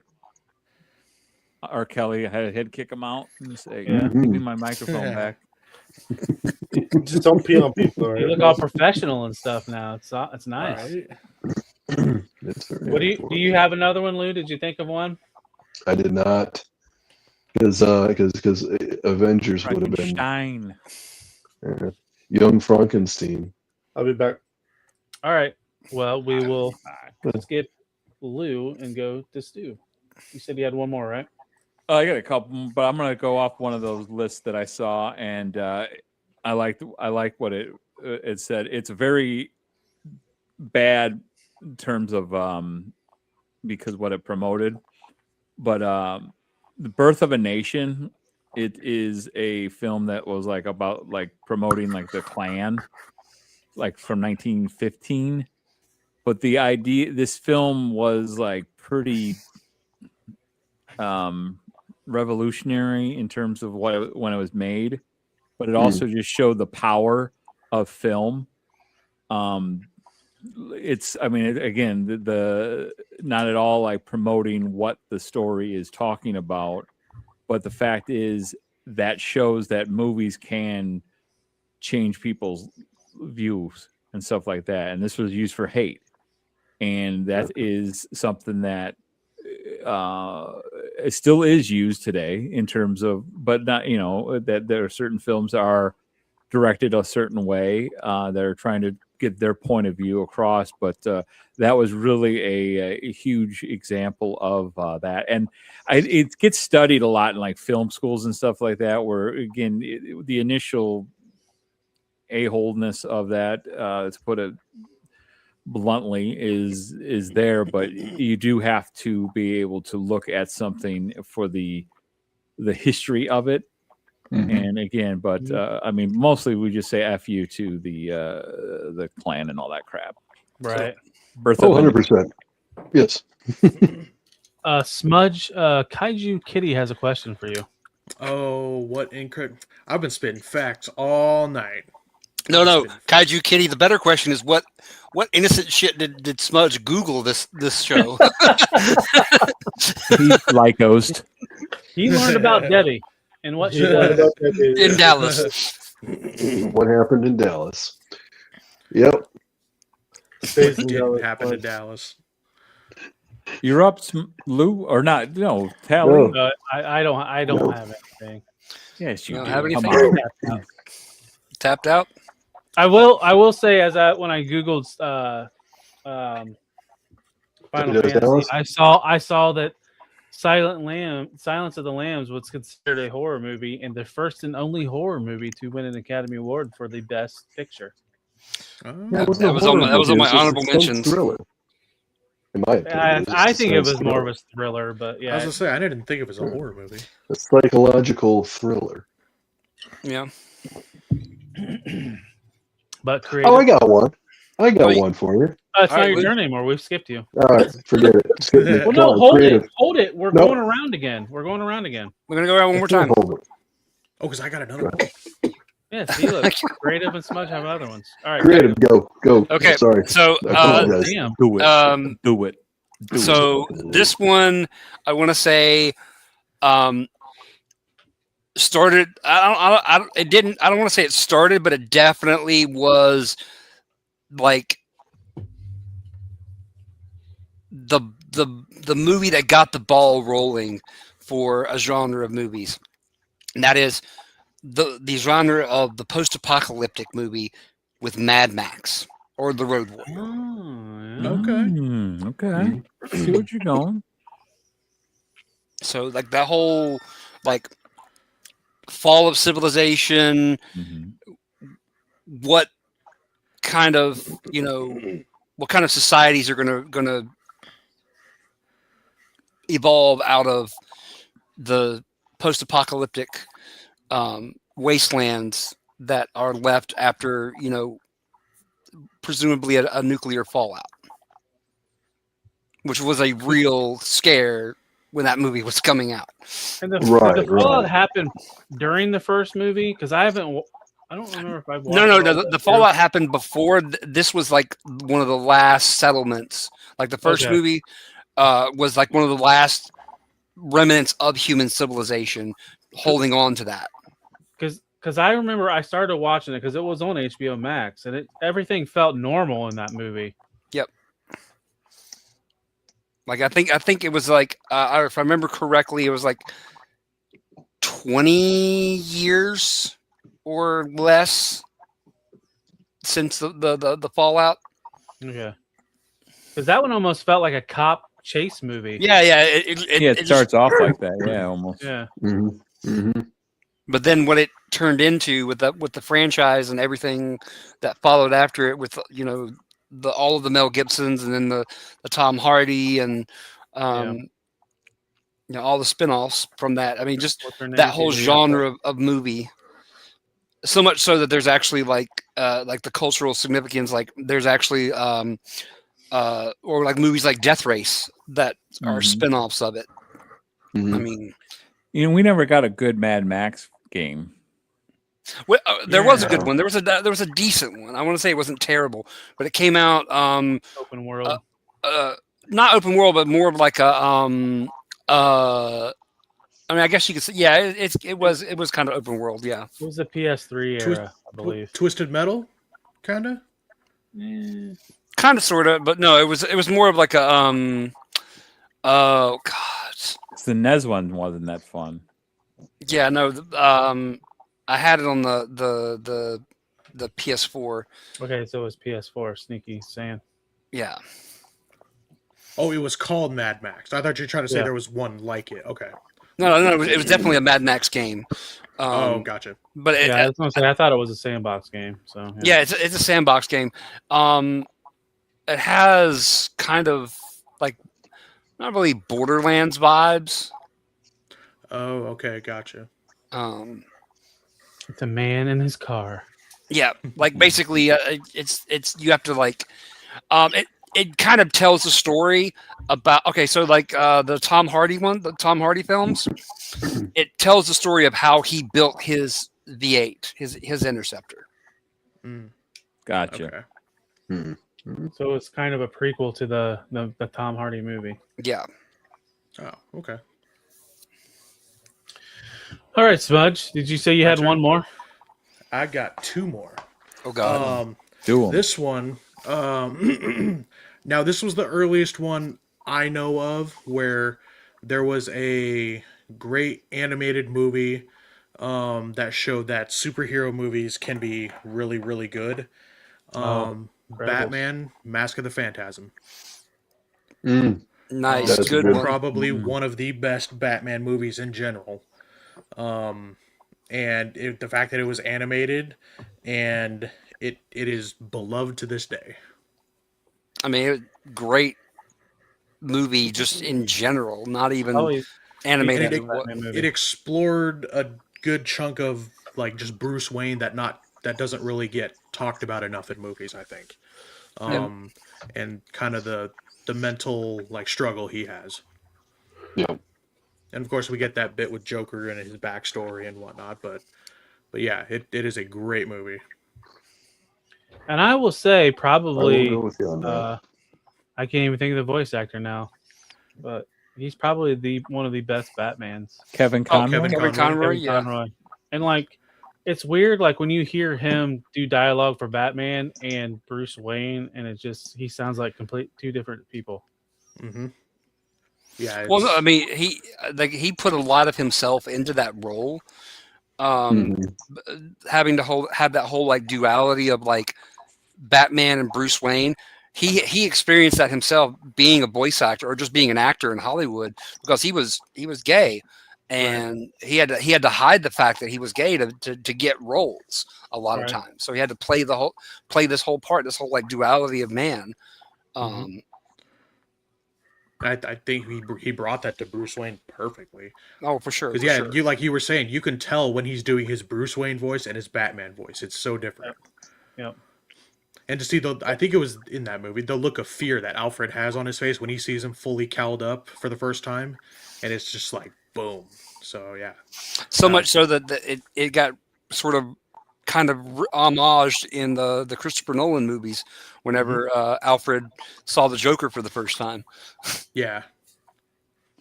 I'm surprised they haven't tried to adapt that to live action. That story. I think I mean, there's a big spoiler in it. It's rumored that that's going to be the Batman sequel with Robert Pattinson. Some really? form of that movie. Okay. So it's gonna get fucked up. Yep. Yeah, I don't know. They'll drop the whole like identity of the main. I'm not going to spoil it. The main bad guy, and condense it down. That's all I'm going to say. Yeah, as I say, it's such a good movie. Oh yeah, for sure. Matt with 2 T's is saying that Prince Adam had the same duality issues. He did actually. That was another good one. Mm-hmm. Abhi, you got another one? Well, Tap it no. out. All right, Lou, it's your time to shine. You thought of one. Tap out very soon because I have a 7-hour drive tomorrow. So. Oh, is that why you sound all tired? I'm exhausted. Yeah. He's had a We'll big go through this round. And we'll I've had a big day. Yeah. Yeah. All those. No more. As we went around, I disagree with what I was thinking of. So, move it along. You were so excited. Come on. At least just tell us. Don't honey dick us. I failed at it. Don't be honey dicking us. Zack Snyder's revenge. Fail. What was that Mia Khalifa movie, Abhi? Sixth Sense. No. Sixth Sense. It's the year of the pirate. As the Sixth Sense, but the thing is, my remembrance of it was one of, if not the first real massive surprise twist, right? But then as I started digging deeper, I'm like, well, because I couldn't remember if Sixth Sense or Primal Fear came out first. Primal Fear was 3 years earlier than Sixth Sense. Primal Fear came out in '96. So you could trace it back to Primal Fear with the twist that no one saw coming. So I don't know how to really work this into where I was going with this. So that's why I decided to say no to it. Okay. So yeah, but I mean, I was kind of tapping into that surprise, very unexpected twist endings that truly threw you before it became a situation like, oh, it's M. Night Shyamalan. He's gonna surprise you with something ridiculous. You know what I mean? Because it started out real good. Oh yeah. And then he made a movie about wind killing people. Right. Exactly. Yeah. It was. You know, he started running out of. Trees. It's a tree. Matt with 2 T's, you're not lying. See, all right. So yeah, Matt with two T's is right. The Crying Game was much earlier than Primal Fear. So yeah, never mind. The game's good with Sean Penn and Michael Douglas. I don't remember that one. That's yeah. Stu, do you have one more, or just rattle off the ones you got, and then we'll? I got one. Yeah, I'll just go with this one. Spinal Tap. This is Spinal Tap. It kind of started off that whole like Christopher Guest type films too. You know, A Mighty Wind, Waiting for Guffman. Just that stuff was really awesome. Just the Best in Show. That type of that improv type movie, like again, like with it's loosely scripted, yeah. Yep, the loosely scripted, and then which also spawned off, you know, again, Larry David's Curb Your Enthusiasm took heavily from that model of creative film. I mean, I know it's a TV show, but in terms of a movie, though, so I'll go with Spinal Tap. Plus, you know, we lost Rob Reiner last year, so it's a good one to go with. Crazy. That's an excellent one. I'm with you 100%. Stu, have you seen the sequel yet? I have not. I know it's in HBO. I just haven't sat down and watched. I was been very sports heavy the last couple weeks. You know, the Hoosiers. Good game. There you go. Yep. All right, creative. What do you got left? I'm looking at what's not just an honorable mention. Spoilers. Oh boy. Heck yeah.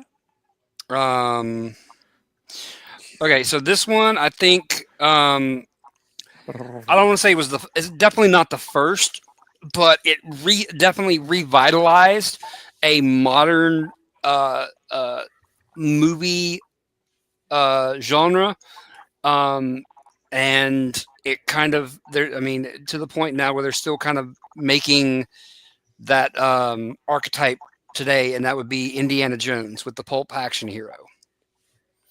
Okay. Yeah. Okay. I know that's a bit of a reach, but definitely started the franchise, to say the very least. Yeah, they tried to do that with the Uncharted movie, which was based off the video game. Didn't work out so well. The Yep. video game is much better than the movie. What was that? Yeah. Alan Quarterman? Was that the name of that movie? Yep. Alan? Yeah, that was Richard sort of Chamberlain. yeah, that was like a pulp type movie. Yep. Yep. They weren't that bad either. What was it? The City of Diamonds and forget the other one. And was the Phantom? Does that count as like not pulp. Phantoms, but yeah, like the pulp comics? Yeah, right? The pulp comic style thing. That I mean, even like the Mummy, the Shadow, all those like pulp action movies, kind of can all trace their at least their modern origins back to Indiana Jones, and it made punching Nazis cool again. Billy Zane was the bomb in the Phantom. Yeah. Oh yeah. Billy Zane did a I couple liked him in roles. Demon Knight as well too. Demon Knight was so fantastic. Yeah. Alexa, turn on lights. Do you have any more creative? Or are you tapped out? All I've got to honorable mentions. That's it. I got one real quick. Oh shoot! I still have one left. Go with Smudge. Oh, okay. Raunchy, one of the very first. Whoa! I don't know which ones Whoa, have. dude! Watch your language. One of the first ones that I watched, at least I don't know if there's ones before it, but raunchy comedies. It's still going today. It's a TV show. South Park.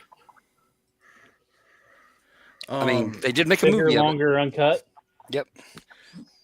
I was mainly thinking the TV show, but yeah, it did have a movie, and it consistently, I think, just hasn't given a fuck the entire time. It makes fun of everybody, and it doesn't hold back. Yep. And it very quotable. Lots of funny shit in there. Yeah. Oh, the music and the songs. Oh yeah, the songs. Freaking insane. I know Goose. I started. We'll get to him right at the end. Oh. And sorry, Goose. No, don't apologize. No. Yeah, Goose was supposed to be here. He froze up. He froze up. He couldn't step up. Yeah, he got scared. Couldn't hang out with us. All right, okay. I remember now. I remember. Flesh Gordon. Stu, Lou, put that on your list. Flesh Gordon. That was actually a pretty. I think that was more popular than Flash Gordon. Flesh Gordon. Yeah. Flesh. And it's my favorite kind of light. You. The movie I'm thinking of is Sin City. That a good one. That yeah. genre of stuff. Because Sin City. Then he also made. Is it the Spirit? Was it the Spirit? Yeah, the Spirit was. Yeah, Frank Miller, right? Movies. Yeah, he made that. Yeah, that style, but that kind of way that was filmed and stuff like that. That was pretty cool. So, oh yeah, right. That's my finale.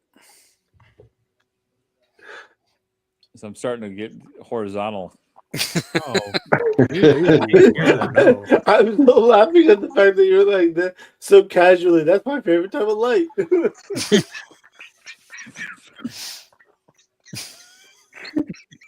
nonchalant curve. That's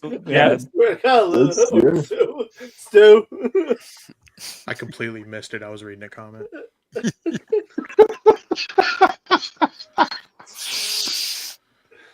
So fucking funny, dude. Are we still talking about the flashlight, or? Yeah. I think so. So, what do we have left? Just creatives, honorable mentions, or Stu? Did you have one more? No, I'm good. I'm done. I'm tapped. I'm spent. Tapped out, bro. Gotta clean that. What are your thing. honorable mentions there, creative? Then we'll go to the stars. Then we'll do shout outs and. All right, I'll rapid fire them real quick because there's a couple. Lady in the Tramp, the first feature length animated release to be filmed in widescreen format. The spaghetti scene. Yep. The wasn't that redone in Hot Shots Part 2? It was. Fantasia, the first movie in surround sound. Yep, Fantasia. Yep. Favorite stripper name, right, Lou? Let's see. The Silencers, the Paradise. I like the first movie with a post-credit scene. Sherry. Sherry. Okay. Last Starfighter. Martha. Uses CGI for all of its spaceships for the first time. Yep. And kind of loosely based on a video game. Yep. And Young Sherlock, the first fully CGI character in the movie. Yep. The Stained Glass Night. True Lies, the first the first movie to cost over $100 million. Did you just Wikipedia these? Because I was going through this list on Wikipedia as well. Probably. Wiki. Lethal Weapon, the first use of a cell phone. All right, come on. All right, now. All right, okay. Last one. Okay, last one. And this one actually has cultural significance. Distant Drums, the first use of the Wilhelm scream. That's still used to this day in sci-fi. Hey, you did it! And one more, just for shits and giggles. Spirited Away, the first animated win an Academy Award. Good call. Great one. Those are my honorable mentions. All right. So we'll go through some of the starred chats. Action, Joe Fig, Who Framed Roger Rabbit. Yeah, he's kind of stole my thunder on that one. I was the first movie to meld live action animation with Disney, The Three Caballeros. Oh, yes. The first movie to use CGI, the Night Young Sherlock Holmes. Saint Boniface said, "Anyone say Alien for changing sci-fi horror and just creature design?" Oh yeah, you did. H.R. Geiger. Yep. Winford, Pulp Fiction, nonlinear storytelling, King Yes, Kong sir. stop motion, and Night Shyamalan hard left turn. twist Shamalama-ding-dong. innings. The Fast and the Furious spawned family. Oh wait, no, spawned a franchise that has gone for far too long. Yeah, I mean, true that. Note: Godzilla is the longest running franchise, and right behind it is James Bond. Initial Goose. Oh, Nosferatu. I'm pretty sure it's the first to use devisualizing a character on screen. It was like in the 1930s and started using visual effects productions. Yep. Initial The Goose. Great Train Robbery.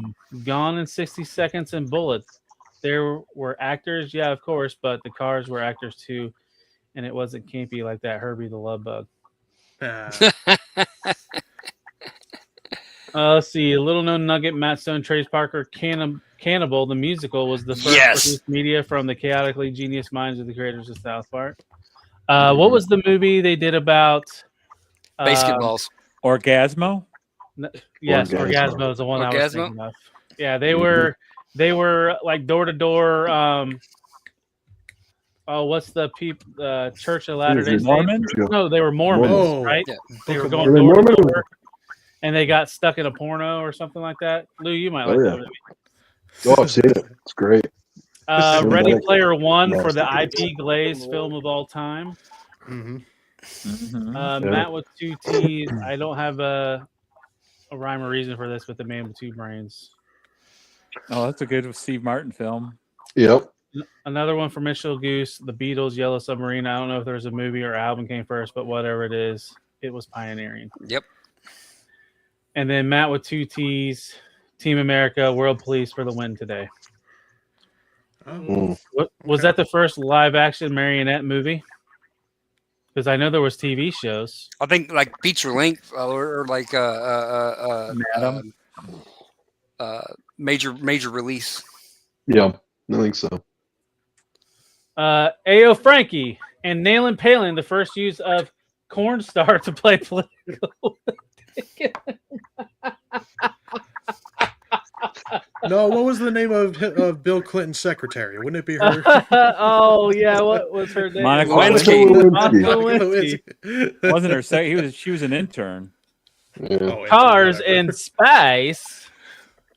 And smoking hot. See, the Mummy Returns, the first to have a CGI rock. Oh, that was so awesome. That scorpion thing. We didn't say the first all have to be good, okay? Right.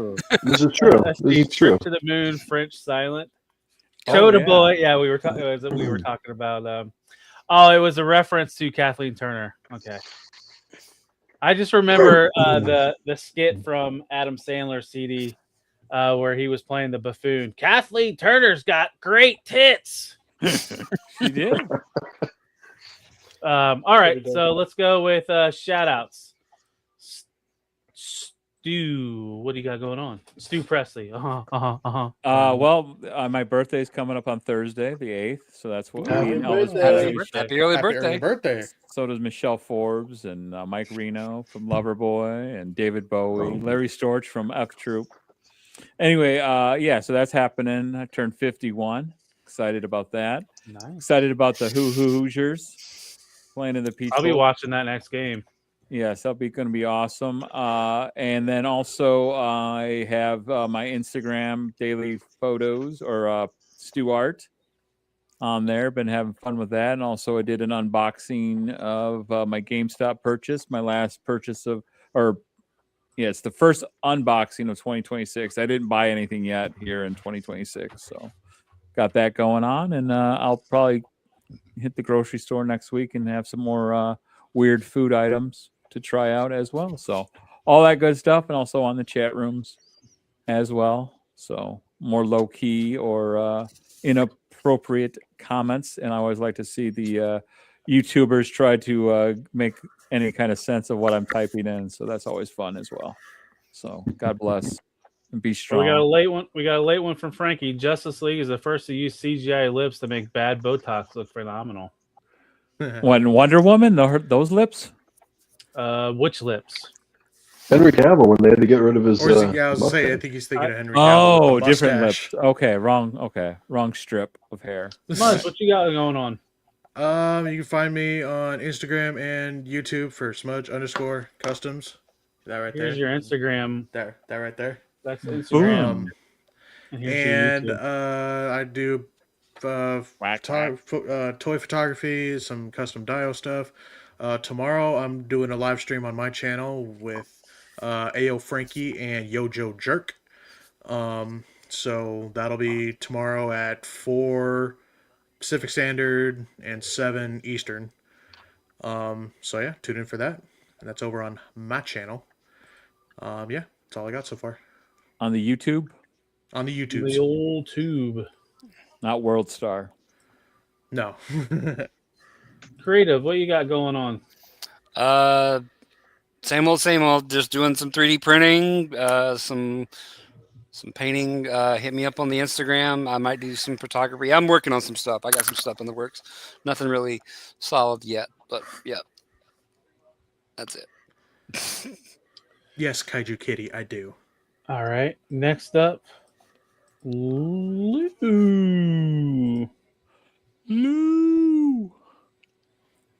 You got a new microphone coming. So yeah, no, I got new gear coming. Well, I have the microphone.